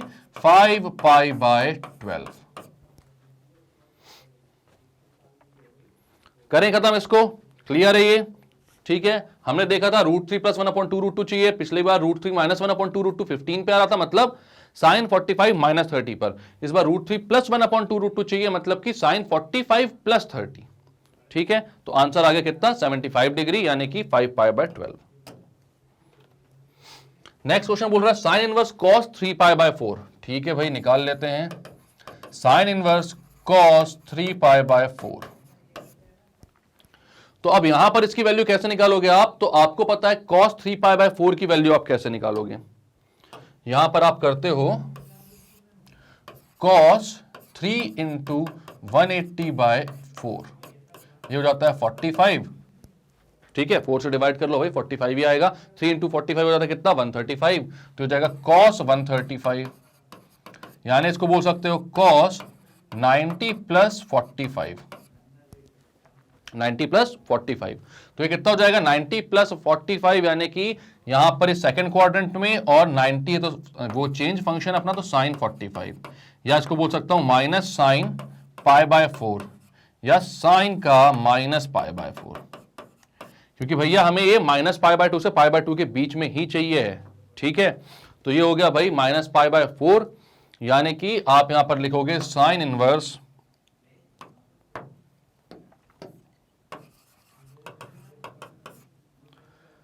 साइन, और अंदर आएगा माइनस π/4। तो यहां पर साइन इनवर्स से साइन कैंसिल हो जाएगा, आंसर सिर्फ बचेगा माइनस π/4। आगे आंसर क्लियर है, कोई दिक्कत परेशानी की बात नहीं है। ठीक है, क्या किया अपन ने, फिर से देख लो एक बार। cos 3π/4 था, क्योंकि cos था यहां पर, तो साइन से हम cos को नहीं हटा सकते थे, ठीक है। यहां पर साइन ही चाहिए था, क्योंकि साइन इनवर्स जो वो साइन का इनवर्स फंक्शन है। तो आपने बोला cos 3π/4 को क्या बोल सकते हैं, तो उसको बोल सकते हैं cos 3 × 180/4, 3 × 45, यानी कि 135 हो गया। और 135 को मैं 90 + 45 बोल सकता हूं, यानी कि ये हो गया माइनस का साइन 45, क्योंकि 90 + 45 सेकंड क्वाड्रेंट में cos नेगेटिव होता है। 45 को मैंने बोला π/4 और माइनस को अंदर एंगल के पास लेकर चला गया, तो यहां पर हो गया। अब ये क्यों करता हूं मैं, क्योंकि भाई अगर यहां पर माइनस का साइन रहेगा तो sine inverse of minus sine आप नहीं बता सकते, साइन इनवर्स ऑफ साइन आप कर सकते हो, ठीक है। तो यहां पर हो गया साइन -π/4, यहां से साइन इनवर्स ऑफ साइन हट गए, बचा कितना -π/4, ठीक है। तो क्लियर करें इसको। नेक्स्ट क्वेश्चन क्या भाई, साइन इनवर्स tan 5π/4, ठीक है। तो आप लिखते हो साइन इनवर्स tan 5π/4। तो अब इस साइन के फॉर्म में है, साइन इनवर्स के फॉर्म में, अपन को tan अंदर एंगल दिया, तो tan को भी आपको किस में कन्वर्ट करना पड़ेगा, साइन में कन्वर्ट कर लो, ठीक है। तो आप यहां पर बोलते हो tan 5π/4 की वैल्यू कितनी होती है भाई, tan 5π/4 की वैल्यू कितनी होती है, तो आप बोलोगे tan × 5 × π/4 वॉज 45 डिग्री। तो 45 × 5 ये कितना हो जाएगा, tan 225।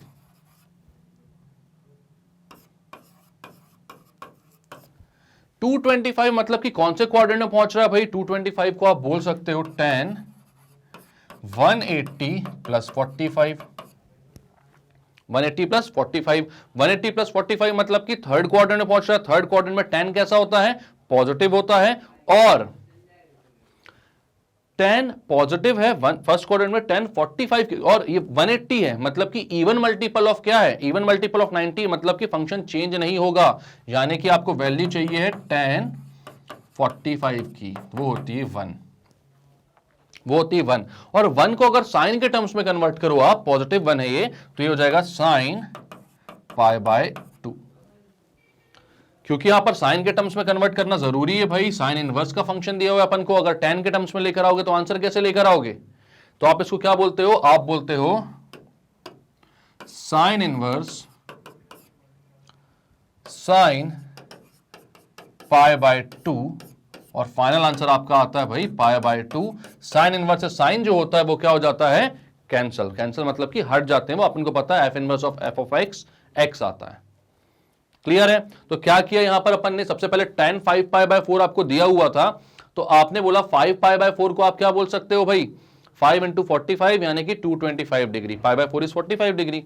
tan 225 निकालने के लिए आपने बोला कि मैं बोल सकता हूं 180 + 45, tan 180 + थीटा क्या होता है, वो tan थीटा के इक्वल होगा, क्योंकि पहली बात तो ये पॉजिटिव होगा, थर्ड क्वाड्रेंट में है, और दूसरी बात यह है 90 का इवन मल्टीपल, जहां पर फंक्शन चेंज नहीं होता तो tan का tan ही रहेगा।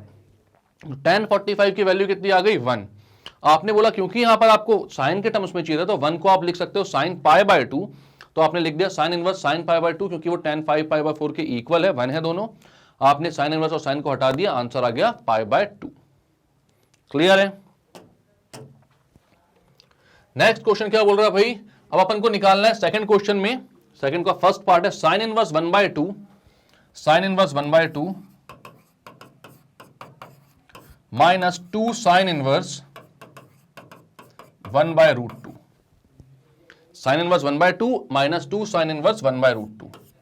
तो हमें क्या करना है भाई, सबसे पहले तो 1/2 को साइन के फॉर्म में लिखो, ठीक है। तो आप लिखोगे, तो भाई अब यहां पर आप क्या समझ सकते हो, आपको पता है साइन इनवर्स 1/2 है, ठीक है। तो 1/2 साइन में कब आता है ये आप देखो, ठीक है। तो आपको पता है साइन π/6 जो होता है वो होता है 1/2, ये पता है आपको, साइन 30 डिग्री 1/2। और 1/√2 कब आता है, तो भाई साइन π/4 होता है 1/√2। साइन π/6 है 1/2, साइन π/4 है 1/√2, इन दोनों की वैल्यूज को यहां पर पुट कर दो। तो भाई यहां पर जब हम रख देंगे क्या क्या, कि 1/2 की जगह साइन π/6 और 1/√2 की जगह साइन π/4, तो ये कैसा दिखेगा हमें, ये जगह sine inverse sine π/6 minus 2 sine inverse sine π/4 अब भाई हमें पता है क्या, sine inverse of sine theta क्या होता है, ये हर जगह लिखकर दिखाना बहुत जरूरी है, याद रखना मार्क्स कट जाते हैं, ठीक है। तो हर जगह प्रॉपर्टी जो है sine inverse of sine theta equals theta लिखकर दिखाना जरूरी है। Sine inverse of sine theta क्या होता है, तो ये होता है थीटा। तो यहां पर आप लिख लो भाई, sine inverse of sign pi by 6 हो जाएगा पाई by 6 minus 2 into sine inverse of sign pi bye 4 हो जाएगा पाई बाय 4, 4 से 2 कैंसिल तो नीचे बचा 2, पाई by 6 minus pi by 2, pi by 6 minus pi by 2 कितना आ जाएगा भाई, ये तो आप बोलोगे कि 2 और 6 का एलसीएम 6, पाई माइनस 3 पाई मतलब कि माइनस 2 पाई बाय 6, या फिर आप बोल सकते हो minus pi by 3। Pi minus 3 pi, 2 into 3 6 होता है भाई, तो 3 पाई 3 पाई हो जाएगा, ठीक है। ये सब तो आता होगा ना आपको, तो पाई माइनस 2 पाई, पाई माइनस 3 पाई होगा माइनस 2 पाई बाय 6, कैंसिल करके फाइनल आंसर आ गया आपका माइनस पाई बाय 3। तो क्या किया यहां पर अपन ने, कुछ खास नहीं किया, हमें यहां पर बोला गया साइन इनवर्स ऑफ 1/2 है, sine inverse of 2 sine inverse of 1/√2 है, आपको माइनस करना है। तो आपने बोला कि साइन इनवर्स 1/2, अब 1/2 है, हमें किस फॉर्म में लेकर आना, sign inverse of sine theta के फॉर्म में लाना है। तो यहां पर आप बोलोगे भाई कि ये जो 1/2 है इसको आप साइन पाई बाय 6 बोल सकते हो, और 1/√2 को आप साइन पाई बाय 4 बोल सकते हो, ठीक है। तो ये दोनों चीजें आपने बोल दी, तो sine inverse of sine theta से आपके पास थीटा आ गए, कौन कौन से, पाई बाय 6 और पाई बाय 4। यहां पर सॉल्व किया आपने एल्जेब्रिकली और आंसर आ गया आपका माइनस पाई बाय 3। क्लियर है। नेक्स्ट क्वेश्चन क्या भाई, sine inverse cos sine inverse √3/2, ठीक है। तो अब यहां पर साइन इनवर्स लिखा है पहले, फिर इसके अंदर है कॉस, इसके अंदर है साइन इनवर्स, एंड देन इसके अंदर है √3/2। इसको ऐसा मत लिखो, इसको डायरेक्ट लिख देते हैं √3/2, ठीक है। अब यहां पर आप बताओ कि इसको कैसे सॉल्व करेंगे, स्टार्ट कहां से करेंगे ये सोचो। तो यहां पर साइन इनवर्स √3/2 को आप कॉस में लेकर आओ, ठीक है। देन कॉस की वैल्यू, कॉस मतलब कॉस में एक एंगल लेकर आओ इसका, आपको पता है कि यहां पर साइन इनवर्स एक्स जो है उसकी वैल्यू थीटा के फॉर्म में आएगी, देन कॉस थीटा की वैल्यू आएगी एक कांस्टेंट के फॉर्म में, मतलब कुछ -1 से 1 के बीच में आएगा। देन आप साइन इनवर्स ऑफ -1 से 1 के बीच को आप वहां पर क्या कर दोगे, फिर से एंगल के फॉर्म में लेकर आ जाओगे। नहीं समझ में क्या बोला मैंने, मैं यहां पर बोलता हूं देखो, साइन इनवर्स √3/2, अब √3/2 यहां पर मैं दे रहा हूं, तो इसकी वैल्यू आएगी, क्योंकि इसकी जो रेंज होती है साइन इनवर्स की होती है -π/2 से π/2 के बीच में, तो यहां पर इसकी वैल्यू पाई में समथिंग आएगी, कितनी आएगी वो देख लेंगे। देन कॉस की जो डोमेन होगी वो -π/2 से π/2 होगी, तो उसकी जो वैल्यू आएगी वो फिर किसमें आएगी भाई, वो आएगी उसकी रेंज में -1 से 1 के बीच में। जब यहां पर इसकी जो पाई वाली वैल्यू निकल कर आई है वो हम पुट कर देंगे, तो कॉस की वैल्यू आएगी किसमें, -1 से 1 के बीच में। देन अगेन साइन इनवर्स के लिए वो डोमेन हो जाएगा, और -1 से 1 के बीच के लिए साइन इनवर्स की वैल्यू फिर किसमें आएगी, पाई में, ठीक है। तो मैं सबसे पहले यहां पर बोलता हूं √3/2 क्या लिख सकते हो आप, आपके पास प्रॉपर्टी है sine inverse of sine theta होता है भाई थीटा। यहां पर साइन इनवर्स है, अंदर आपको साइन थीटा लाना पड़ेगा ताकि आप थीटा ले आओ। तो साइन इनवर्स √3/2 इसकी वैल्यू क्या होगी, तो आपको पता है कि साइन π/3 होता है √3/2।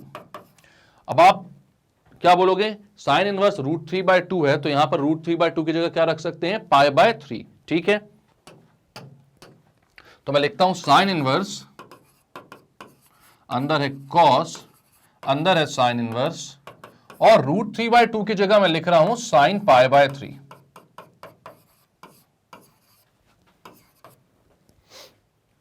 साइन इनवर्स साइन π/3 से साइन और साइन इनवर्स हट जाएगा, बचेगा सिर्फ π/3। यही मैं बोल रहा था कि इसकी वैल्यू जो इसका जो आउटपुट आएगा वो पाई के टर्म्स में आएगा, वो कॉस के लिए इनपुट हो जाएगा, ठीक है। तो यहां पर आप बोलोगे sine inverse cos π/3, because sine inverse और साइन तो हट गए, ठीक है, बचा कितना, सिर्फ कॉस π/3। कॉस π/3 की वैल्यू, कॉस π/3 होता है आपका कॉस π/3 होता है आपका 1/2, cos पाई बाय 3 मतलब cos 60 डिग्री, और वो होता है 1/2। अब 1/2 को आप यहां पर साइन के फॉर्म में लिख लो, तो 1/2 होता है साइन पाई बाय 6। ठीक है, तो आप यहां पर वो कॉम्प्लीमेंट्री एंगल वाला फॉर्मूला भी लगा सकते हो कि cos pi by 2 minus pi by 6 equals to sine pi by 6, ऐसा लिख सकते हो इसको, या फिर डायरेक्टली यहां से वैल्यू निकाल कर देख लो। ठीक है, जो इजी लगे आप वैसा कर सकते हो, cos 90 माइनस थीटा करके भी लिख सकते हो, या फिर डायरेक्टली वैल्यू निकाल कर देख सकते हो। cos pi by 3 equals to sine pi by 6 होता है, ये पता है अपन को। ठीक है, अब यहां पर अपन क्या करते हैं, साइन इनवर्स,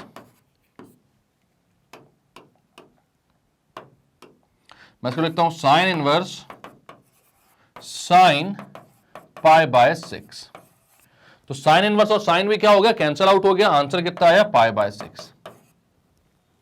तो इजी क्वेश्चन था ये। क्या करना था यहां पर, आपको पता है, आपको बोला sine inverse cos sine inverse √3/2, तो सबसे पहले √3/2 को आपने साइन के फॉर्म में लेकर आए, क्योंकि आपको पता है sine inverse of sine theta होता है थीटा के इक्वल। तो आपने बोला sine pi by 3 equal to √3/2 होता है, तो यहां पर √3/2 को लिखा sine pi by 3। Sine inverse और साइन कैंसल आउट हो गए, बचा कितना भाई, पाई बाय 3, तो बचा cos pi by 3। cos pi by 3 को भी आपने साइन के टर्म्स में लिखा, क्यों, क्योंकि यहां पर साइन इनवर्स है, कैंसिल करवाना है, कैंसिल मतलब कि हटवाना है F inverse of F of x बोलकर। तो यहां पर आपने लिखा क्या कि cos पाई बाय 3 होता है 1/2, और साइन में 1/2 आता है पाई बाय 6 पर, तो cos पाई बाय 3 की जगह आपने साइन पाई बाय 6 लिख दिया, फाइनल आंसर आ गया पाई बाय 6। क्लियर है। अब क्वेश्चन नंबर 3 क्या बोल रहा है, अब बोल रहा है कि डोमेन निकालो भाई इसका, किसका, साइन इनवर्स एक्स स्क्वायर का डोमेन निकालना है आपको। ठीक है, find the domain of each of the following function.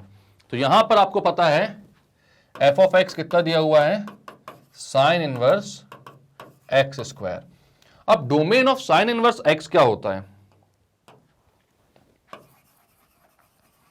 Domain of sine inverse x होता है x बिलोंग्स टू कहां से कहां तक, -1 से 1। ठीक है,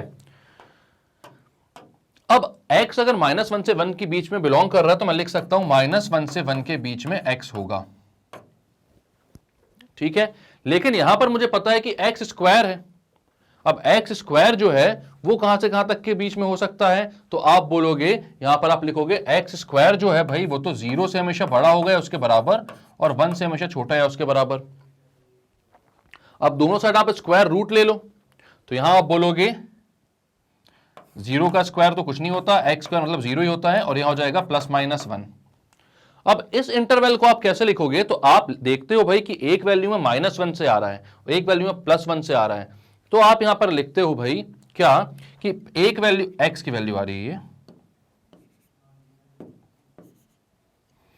तो एक्स की एक वैल्यू होगी 0 से -1 तक,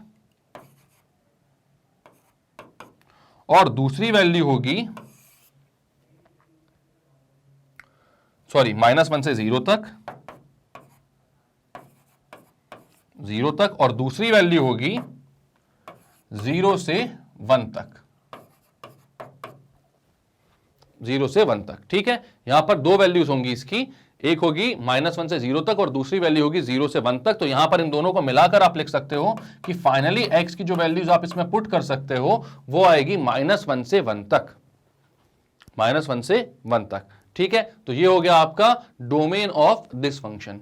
तो कोई सा भी डोमेन निकालना है आपको, तो क्या करना है, सबसे पहले भाई आपको देखना है कि x जो है उसकी वैल्यू कहां से कहां तक आती है, और फिर जो डोमेन है उसकी वैल्यू कहां से कहां तक आ सकती है, क्योंकि ये एक्स स्क्वायर है तो इसकी वैल्यू आएगी 0 से लेके 1 तक, क्योंकि ये नेगेटिव नहीं हो सकता, आपने दोनों साइड स्क्वायर रूट लिया, तो वहां पर आपको फिर पता चला कि 1 जो है वो प्लस माइनस दोनों में हो सकता है। तो एक वैल्यू आ सकती है -1 से 0 और दूसरी वैल्यू आ सकती है 0 से 1।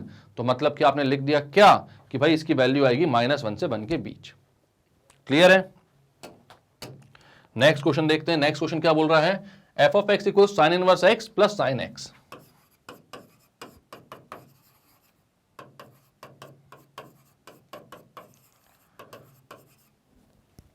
Sign inverse X plus sine x. ठीक है, अब यहां पर आपको पता है कि साइन इनवर्स एक्स का डोमेन क्या होता है, domain of sine inverse x ये होता है -1 से 1, और डोमेन ऑफ साइन एक्स, अगर इन्वर्टिबल साइन एक्स ले रहे हो तो उसका डोमेन होगा -π/2 से π/2। और अगर आप नॉर्मल sin x ले रहे हो सॉरी सॉरी अगेन, फिर से एक बार सॉरी। अब अगर आप sin x नॉर्मल ले रहे हो तो उसका डोमेन तो भाई -∞ से इन्फिनिटी होता है, ठीक है। तो यहां पर आपको समझ में आया -π/2 से π/2 अगर आप इसको लेते हो तो ये हो जाएगा -1.57 से +1.57 तक, ठीक है। और ये -1 से 1 तक। तो हमें क्या लेना होता है जनरली, हम जब भी दो फंक्शंस को ऐड कर रहे हैं तो डोमेन क्या होता है। अगर मैं बोलता हूं f(x) है h(x) प्लस g(x), तो आप बोलते हो डोमेन ऑफ f(x) होगा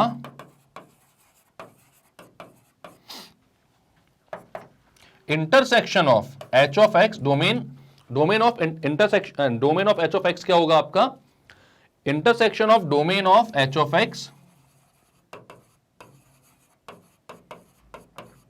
एंड डोमेन ऑफ g(x). मतलब इन दोनों के ही डोमेन का इंटरसेक्शन, वो क्या होता है आपका, वो होता है आपका डोमेन ऑफ f(x). अगर वो क्या है, इन दोनों का सम है, प्रोडक्ट है, इनटू है, मल्टीप्लीकेशन है, कुछ भी है, ठीक है।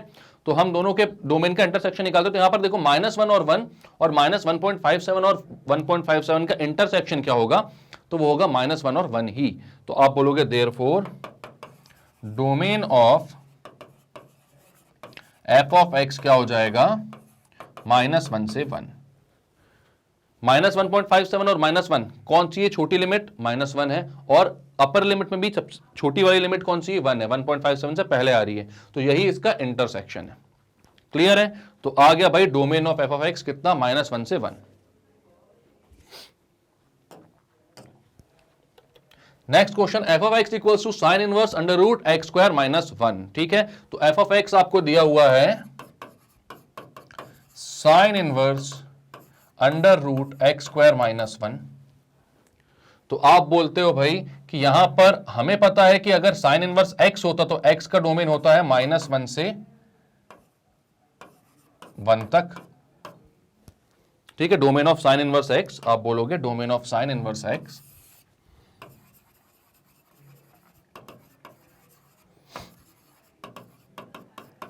ये होता है भाई -1 से 1 तक। तो x की जो वैल्यू होती है वो कहां से कहां तक आती है, -1 से 1 तक। तो यहां पर आप बोलोगे कि ये x² - 1 है। अब स्क्वायर रूट जो होता है भाई वो पॉजिटिव नंबर्स के लिए डिफाइंड होता है बस सिर्फ, ठीक है। तो इसकी वैल्यू कहां से कहां तक आएगी, तो 0 से √x² - 1 तक, 0 से 1 तक, ठीक है, क्योंकि सिर्फ पॉजिटिव के लिए डिफाइंड होता है। तो अब मैं क्या करता हूं भाई, अब मैं स्क्वायर कर देता हूं दोनों साइड, तो जाता है 0 का स्क्वायर 0, x² - 1 का स्क्वायर x² - 1 और 1 का स्क्वायर 1, इधर पे भी 1 और उधर पे भी 1 ऐड कर देता हूं, एडिंग 1, तो जाता 1 से लेकर x² और 2 तक, दोनों साइड स्क्वायर रूट ले लेता हूं, टेकिंग स्क्वायर रूट।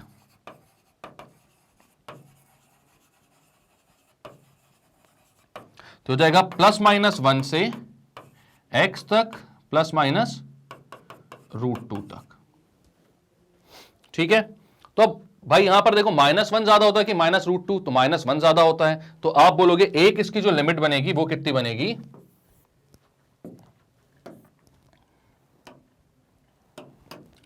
एक लिमिट बनेगी इसकी -√2 से लेके -1 तक। तो आप बोलोगे पहली लिमिट है भाई -√2 से -1 तक, और दूसरी लिमिट बनेगी इसकी कहां से कहां तक। अब 1 ज्यादा होता है कि √2, तो √2 ज्यादा होता है, अगर पॉजिटिव में देखा जाए तो वो बनेगी 1 से लेकर √2 तक, दोनों प्लस माइनस में आ रहे थे। तो यहां पर इसकी डोमेन 2 बनेगी, मतलब 2 इसके ऐसी रेंजेस आएंगी डोमेन की, मतलब वैल्यूज आएंगी, इंटरवल्स आएंगे। कौन सी, एक -√2 से लेके -1 तक, क्योंकि -√2 छोटा होता है -1 से, और दूसरी आएगी 1 से लेके +√2 तक। तो यहां पर आप लिखोगे डोमेन ऑफ f(x),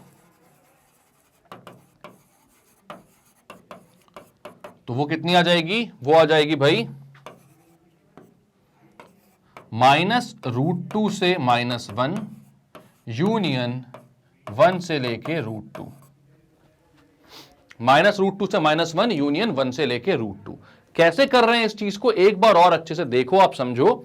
आपको बोला है साइन इनवर्स √x² -1 का आपको निकालना है डोमेन। आपको पता है कि साइन इनवर्स x की डोमेन होती है -1 से 1, मतलब उस केस में x जो होता है वो -1 से 1 के बीच में होता है।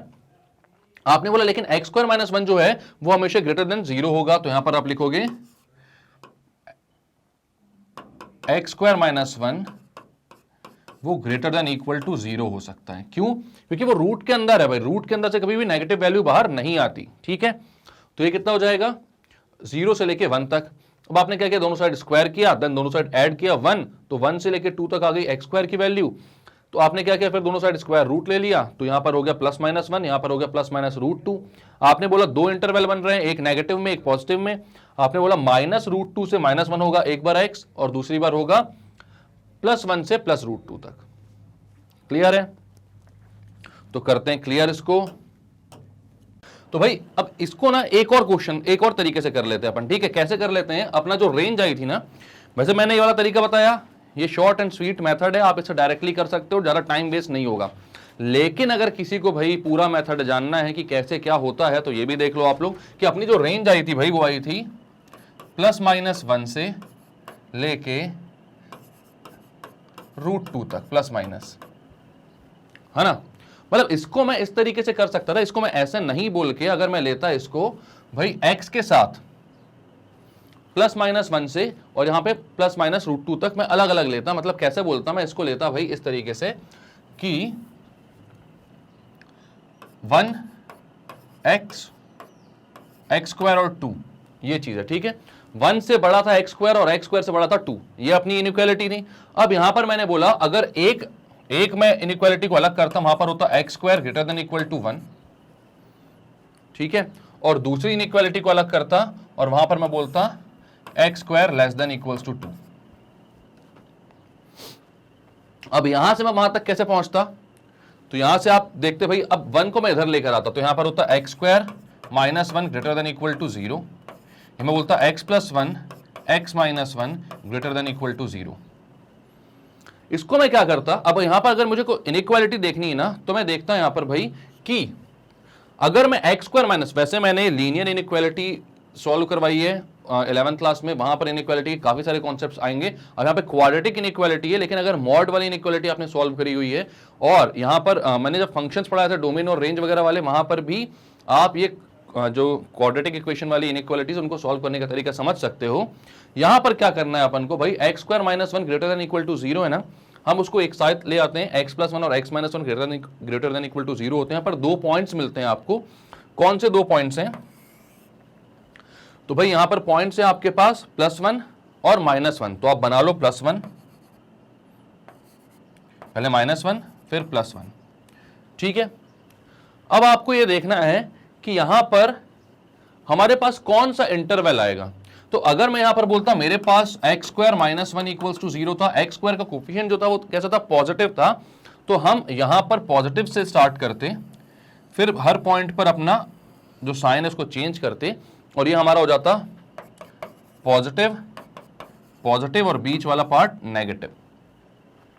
मतलब कि यहां जो इंटरवल मिलता आपको वो मिलता क्या, -∞ से -1 यूनियन 1 से ∞। तो यहां पर जो x की वैल्यू आती है वो x बिलोंग्स टू कहां से कहां तक होता है भाई, x बिलोंग्स टू -∞ से -1 यूनियन 1 से ∞। ठीक है, अब सिमिलरली इसको अगर मैं बोलता x² less than equals to 2 को, 2 को यहां पर लेकर आता, तो x² -2 less than equals to 0, x²। अब एक बात और, ये वाला इंटरवल क्यों लिया मैंने, पॉजिटिव वाला क्यों लिया, नेगेटिव वाला क्यों नहीं लिया, ये भी बात सोचने वाली बात है भाई। क्यों, क्योंकि यहां पर हमें ग्रेटर देन इक्वल टू 0 चाहिए वैल्यू, इसकी जो वैल्यू आ रही है वो कैसी है, ग्रेटर देन इक्वल टू 0, इसलिए पॉजिटिव वाला इंटरवल लिया मैंने। ठीक है, अब यहां देखो x² -2 को मैं बोल सकता हूं x+√2 x -√2 less than equals to 0। यहां पर जब 2 पॉइंट बनाऊंगा मैं, तो एक होगा +√2 का, एक होगा -√2 का, एक होगा +√2 का। अगेन यहां पर x और कोफिशिएंट पॉजिटिव है, तो मैं पॉजिटिव से स्टार्ट करता हूं, और ऐसे उसके साइन चेंज करते जाता हूं, ठीक है। तो यहां पर माइनस इन्फिनिटी से इन्फिनिटी, माइनस इन्फिनिटी से √2 पर, माइनस √2 पर पॉजिटिव, √2 से इन्फिनिटी पे नेगेटिव, ये पॉजिटिव, और माइनस √2 से √2 पे नेगेटिव, ठीक है। ये सारी चीजें आती हैं, बेबी कर्व बनाते आता है आपसे, ठीक है। क्या किया अपन ने, वापस बताता हूं, x² - 2 था, तो यहां पर अपन ने इसको फैक्टराइज किया, देखा 2 पॉइंट्स पर ये 0 हो रहा है, उन पॉइंट्स को नंबर लाइन पर प्लॉट किया, उसके बाद देखा x² का कोफिशिएंट कैसा है, पॉजिटिव है, तो राइट हैंड साइड पर मैंने पॉजिटिव से स्टार्ट किया, देन हर पॉइंट पर साइन चेंज करता गया, मतलब √2 पर साइन चेंज किया तो नेगेटिव हो गया, अगेन माइनस √2 पर साइन चेंज करूंगा तो पॉजिटिव पर पहुंच जाएगा अपना जो कर्व है, ठीक है। अब यहां पर हमें कौन सा इंटरवल लेना होगा, तो आप बोलोगे यहां पर इंटरवल लेंगे सर कौन सा, x² - 2 < 0 था, तो यहां पर नेगेटिव वाला इंटरवल लेना, मतलब माइनस √2 से √2, ठीक है। तो आप बोलोगे x बिलोंग्स टू माइनस √2 से √2, और यहां पर माइनस इन्फिनिटी से -1 और 1 से इन्फिनिटी। तो अब आप यहां पर बताओ मेरे को कि इन दोनों जो इंटरवल हैं इनका इंटरसेक्शन क्या होगा, इनका इंटरसेक्शन क्या आएगा अपना। तो आप बोलोगे कि सर यहां पर अपन चल सकते हैं कहां से कहां तक, भाई -1 से 1 वाले जो टर्म्स हैं वो अपन को नहीं लेने, क्योंकि इसमें वो नहीं आ रहे हैं, ठीक है। इसमें वो आ जाएंगे लेकिन हमें उनको फिर ओमिट करना पड़ेगा, ठीक है। अब ये लेफ्ट हैंड लिमिट कहां से जा रही है, माइनस इन्फिनिटी से, और यहां पर कहां से आ रही है, माइनस √2 से, ठीक है। तो अपने पास इनका जब इंटरसेक्शन लेने की बात आएगी, आप इसको नंबर लाइन पर ड्रॉ कर लो सारे पॉइंट्स को।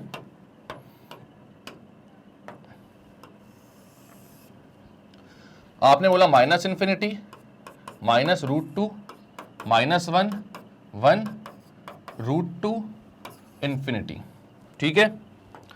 एक का आपने डोमेन बनाया तो वो कहां से कहां तक है, माइनस इन्फिनिटी से -1, देन 1 से इन्फिनिटी। फिर आपने दूसरे का बनाया तो वो कहां से कहां तक है, माइनस √2 से √2। अब इनका इंटरसेक्शन पॉइंट कहां से कहां तक आ रहा है, तो इनका इंटरसेक्शन पॉइंट कहां से कहां तक आ रहा है भाई, वो आ रहा है आपका ये पूरा पार्ट और ये पार्ट, मतलब आप इनके इंटरसेक्शन को क्या बोल सकते हो, कहां से कहां तक, माइनस √2 से -1, तो x बिलोंग्स टू आप लिखोगे फाइनली माइनस √2 से -1 यूनियन 1 से √2, माइनस √2 से -1 यूनियन 1 से √2, ये हो जाएगा इसका आंसर। तो ये जो चीज थी भाई आपको मैंने पहले कैसे बताई थी, एकदम शॉर्ट स्वीट मेथड से अपन वहीं से पता लगा सकते हैं, जो अपनी रेंज अपन निकालेंगे अपन वहीं से पता लगा सकते हैं भाई कि इसकी रेंज कहां, इसके डोमेन कहां से कहां तक आ रही होगी। क्यों, क्योंकि वहां पर कैसा आ रहा था, वो अपना आ रहा था भाई +-1 से +-√2 तक। तो यहां पर आप पता लगा सकते हो कि -1 और -√2 में छोटा कौन सा नंबर है, तो -√2 है। तो एक आपका इंटरवल होगा -√2 से -1 तक, और दूसरा आपका इंटरवल होगा 1 से √2 तक, ठीक है। तो इन दोनों को आप क्या कर दोगे, यूनियन निकाल दोगे। तो यहां पर आपको इतनी मेहनत करने के बाद ये चीज समझ में आती है। बेसिकली अगर देखा जाए तो ऐसा करना पड़ सकता है आपको, तो ये मेथड भी आपको पता होनी चाहिए। लेकिन अगर आप यहां से डायरेक्टली भी आंसर निकाल पाते हो तो भी कोई दिक्कत नहीं है, आपको नंबर पूरे मिलेंगे। क्लियर है, तो क्लियर करके अब बढ़ते हैं अपन नेक्स्ट क्वेश्चन में। इसके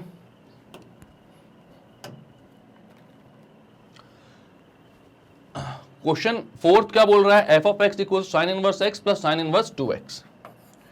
f(x) equals to sin inverse x plus sin inverse 2x। तो अब यहां पर आपको क्या करना है भाई, इसका डोमेन निकालना है। तो आपको पता है कि क्या करना है कि इन दोनों का जो डोमेन आएगा उनका इंटरसेक्शन आपको निकालना पड़ेगा। तो यहां आपको पता है sin इनवर्स x का डोमेन क्या होता है, sin इनवर्स x का डोमेन आपको पता है कहां से कहां तक होता है भाई, -1 से 1। तो आप बोलोगे for sin inverse x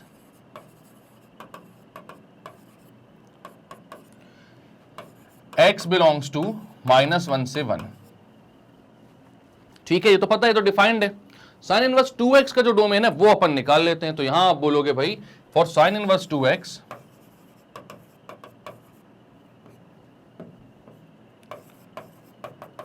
2x belong करेगा -1 से 1, यानी आप बोलोगे -1 less than equals to 2x less than equals to 1। तो x कहां से कहां बिलोंग करेगा, तो सब जगह आप 2 से डिवाइड कर दो, तो आप बोलते हो डिवाइडिंग बाय 2 बोथ साइड।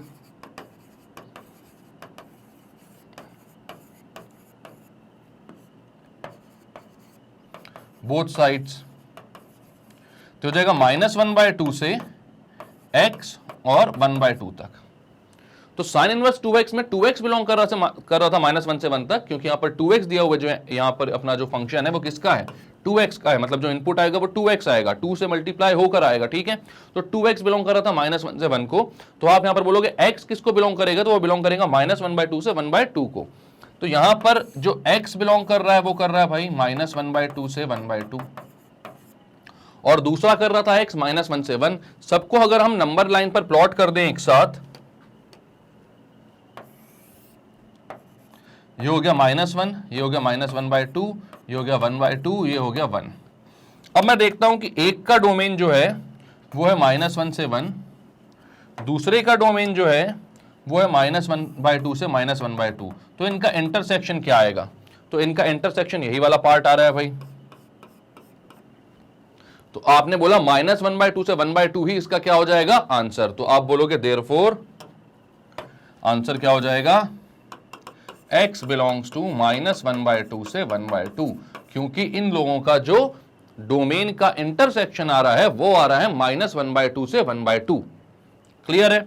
क्या किया अपन ने इस क्वेश्चन में भाई, sine inverse x plus sine inverse 2x हमको दिया हुआ, तो हमें पता है कि अगर दो फंक्शंस आपको दिए हुए हैं यहां पर, तो हमको इनका इंटरसेक्शन निकालना पड़ेगा डोमेन का, तब जाके इस पूरे फंक्शन का डोमेन आएगा। तो आपने बोला ठीक है, साइन इनवर्स x का तो पता है डोमेन होता है x -1 से 1 तक, और साइन इनवर्स 2x का जो होता है भाई, इसमें 2x जो होगा वो -1 से 1 के बीच में लाई करेगा, ठीक है। तो यहां पर 2x अगर -1 से 1 के बीच में लाई करेगा, तो आपने बोला भाई x कहां से कहां तक लाई करेगा, तो सब जगह आपने 2 से डिवाइड कर दिया, तो वो -1/2 से 1/2 के बीच में लाई करने लगा। आपने सबको एक ही नंबर लाइन पर प्लॉट किया एंड देन देखा इन दोनों के डोमेन का इंटरसेक्शन क्या आ रहा है, तो वो आ रहा था -1/2 से 1/2, तो वही आपका आंसर हो गया। क्लियर है।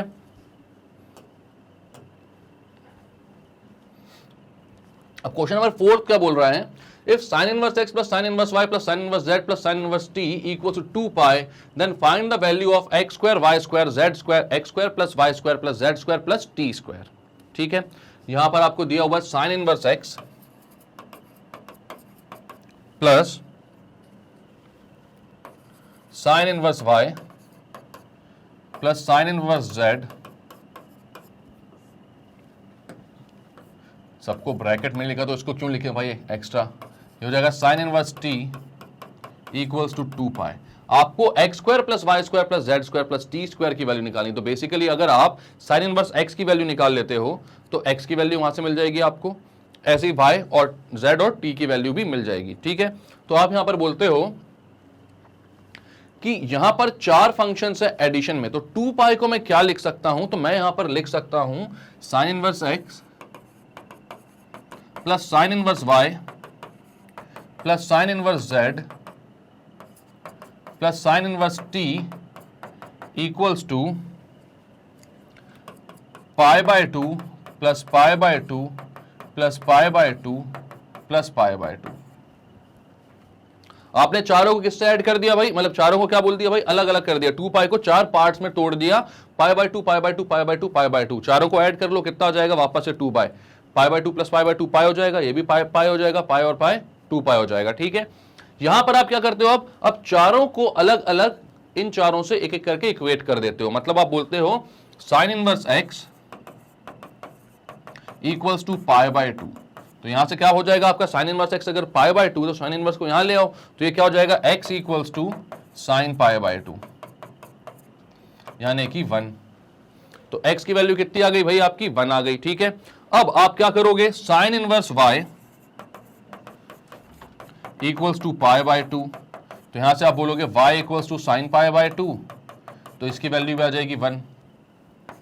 फिर आप बोलोगे sine inverse z equals to π/2, यहां से आप बोलोगे z इक्वल्स टू साइन π/2, इसकी वैल्यू भी 1 आ गई। Sine inverse t equals to π/2, यहां से बोलोगे t equals to sine inverse π/2, इसकी वैल्यू भी 1 आ गई। मतलब x, y, z और t चारों की वैल्यू कितनी आ रही है, 1 आ रही है। तो आप बोल रहे हो अगर चारों की वैल्यू 1 है तो X square plus Y square plus Z square plus T square कितना हो जाएगा?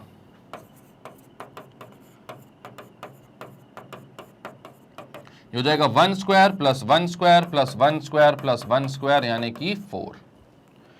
1 का स्क्वायर तो 1 ही होता है, 4 बार ऐड कर दो, कितना आ गया आंसर? 4 आ गया। क्या दिया हुआ था शुरुआत में आपको क्वेश्चन में कि भाई sine inverse X plus sine inverse Y plus sine inverse Z plus sine inverse T कितना है? 2 पाई के इक्वल है। आपने 2 पाई को 4 अलग अलग पार्ट्स में लिख दिया। कैसे लिख दिया? Pi by 2 plus pi by 2 plus pi by 2 plus pi by 2।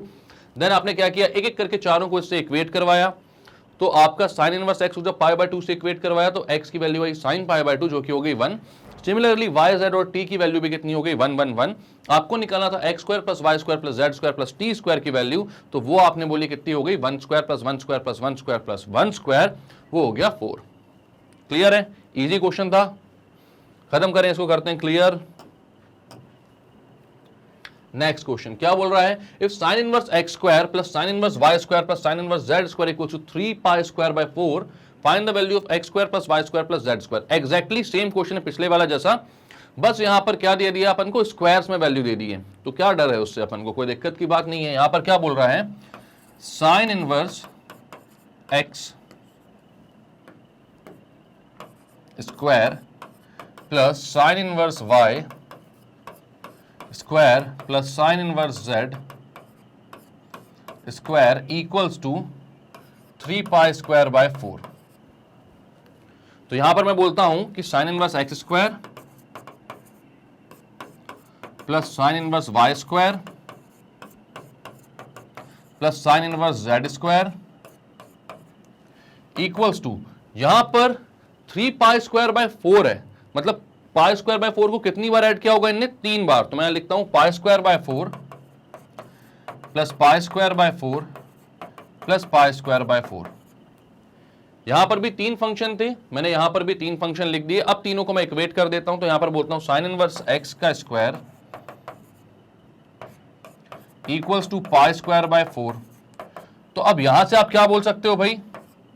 दोनों साइड स्क्वायर रूट ले लो। साइन इनवर्स एक्स का भी स्क्वायर था, पाई स्क्वायर भी 4 था, पाई स्क्वायर बाय 4, दोनों साइड स्क्वायर रूट लोगे तो क्या हो जाएगा? ये हो जाएगा टेकिंग स्क्वायर रूट। तो ये हो जाएगा साइन इनवर्स एक्स का स्क्वायर हट जाएगा तो हो जाएगा साइन इनवर्स एक्स, और ये हो जाएगा प्लस माइनस पाई बाय 2। ठीक है, तो आप एक बार बोल सकते हो sine inverse X equals to plus का पाई बाय 2 और sine inverse X equals to minus का पाई बाय 2। ठीक है, तो x कितना हो जाएगा? यहां से x हो जाएगा साइन इनवर्स पाई बाय 2 या फिर x equals to sine inverse minus pi by 2। अब sine inverse pi by 2, sine inverse pi by 2 कितना होता है भाई? ये होता है, नहीं पता? साइन इनवर्स पाई बाय 2 को आप बोल सकते हो यहां से कितना कि ये हो जाएगा आपके 1 के इक्वल। ठीक है, साइन इनवर्स क्यों होगा वैसे भी ये यार? साइन इनवर्स पाई बाय 2 1 थोड़ी होता है, कुछ तो भी। ये कितना हो जाएगा? साइन इनवर्स वहां पर जाएगा तो साइन हो जाएगा ना, तो x की वैल्यू हो जाएगी साइन पाई बाय 2 और यहां पर x की वैल्यू हो जाएगी, भाई मैं सोचूं यार कि कुछ गड़बड़ गड़बड़ सा क्यों लग रहा है बोलने में। ठीक है, तो साइन पाई बाय 2 की वैल्यू कितनी हो जाएगी? 1, तो x की वैल्यू हो जाएगी 1 और यहां पर x की वैल्यू हो जाएगी साइन माइनस पाई बाय 2 ना, यहां पर माइनस पाई बाय 2 होगा तो वो हो जाएगा माइनस का साइन पाई बाय 2 जो कि हो जाएगा -1। ठीक है, ये कितना हो जाएगा? -1। क्या किया आपने? फिर से देख लो एक बार। आपको यहां पर बोला गया था भाई साइन इनवर्स एक्स का स्क्वायर जो पाई स्क्वायर बाय 4 के इक्वल है, तो आपने दोनों साइड स्क्वायर रूट ले लिया, तो साइन इनवर्स एक्स जो था वो प्लस माइनस पाई बाय 2 के इक्वल हो गया।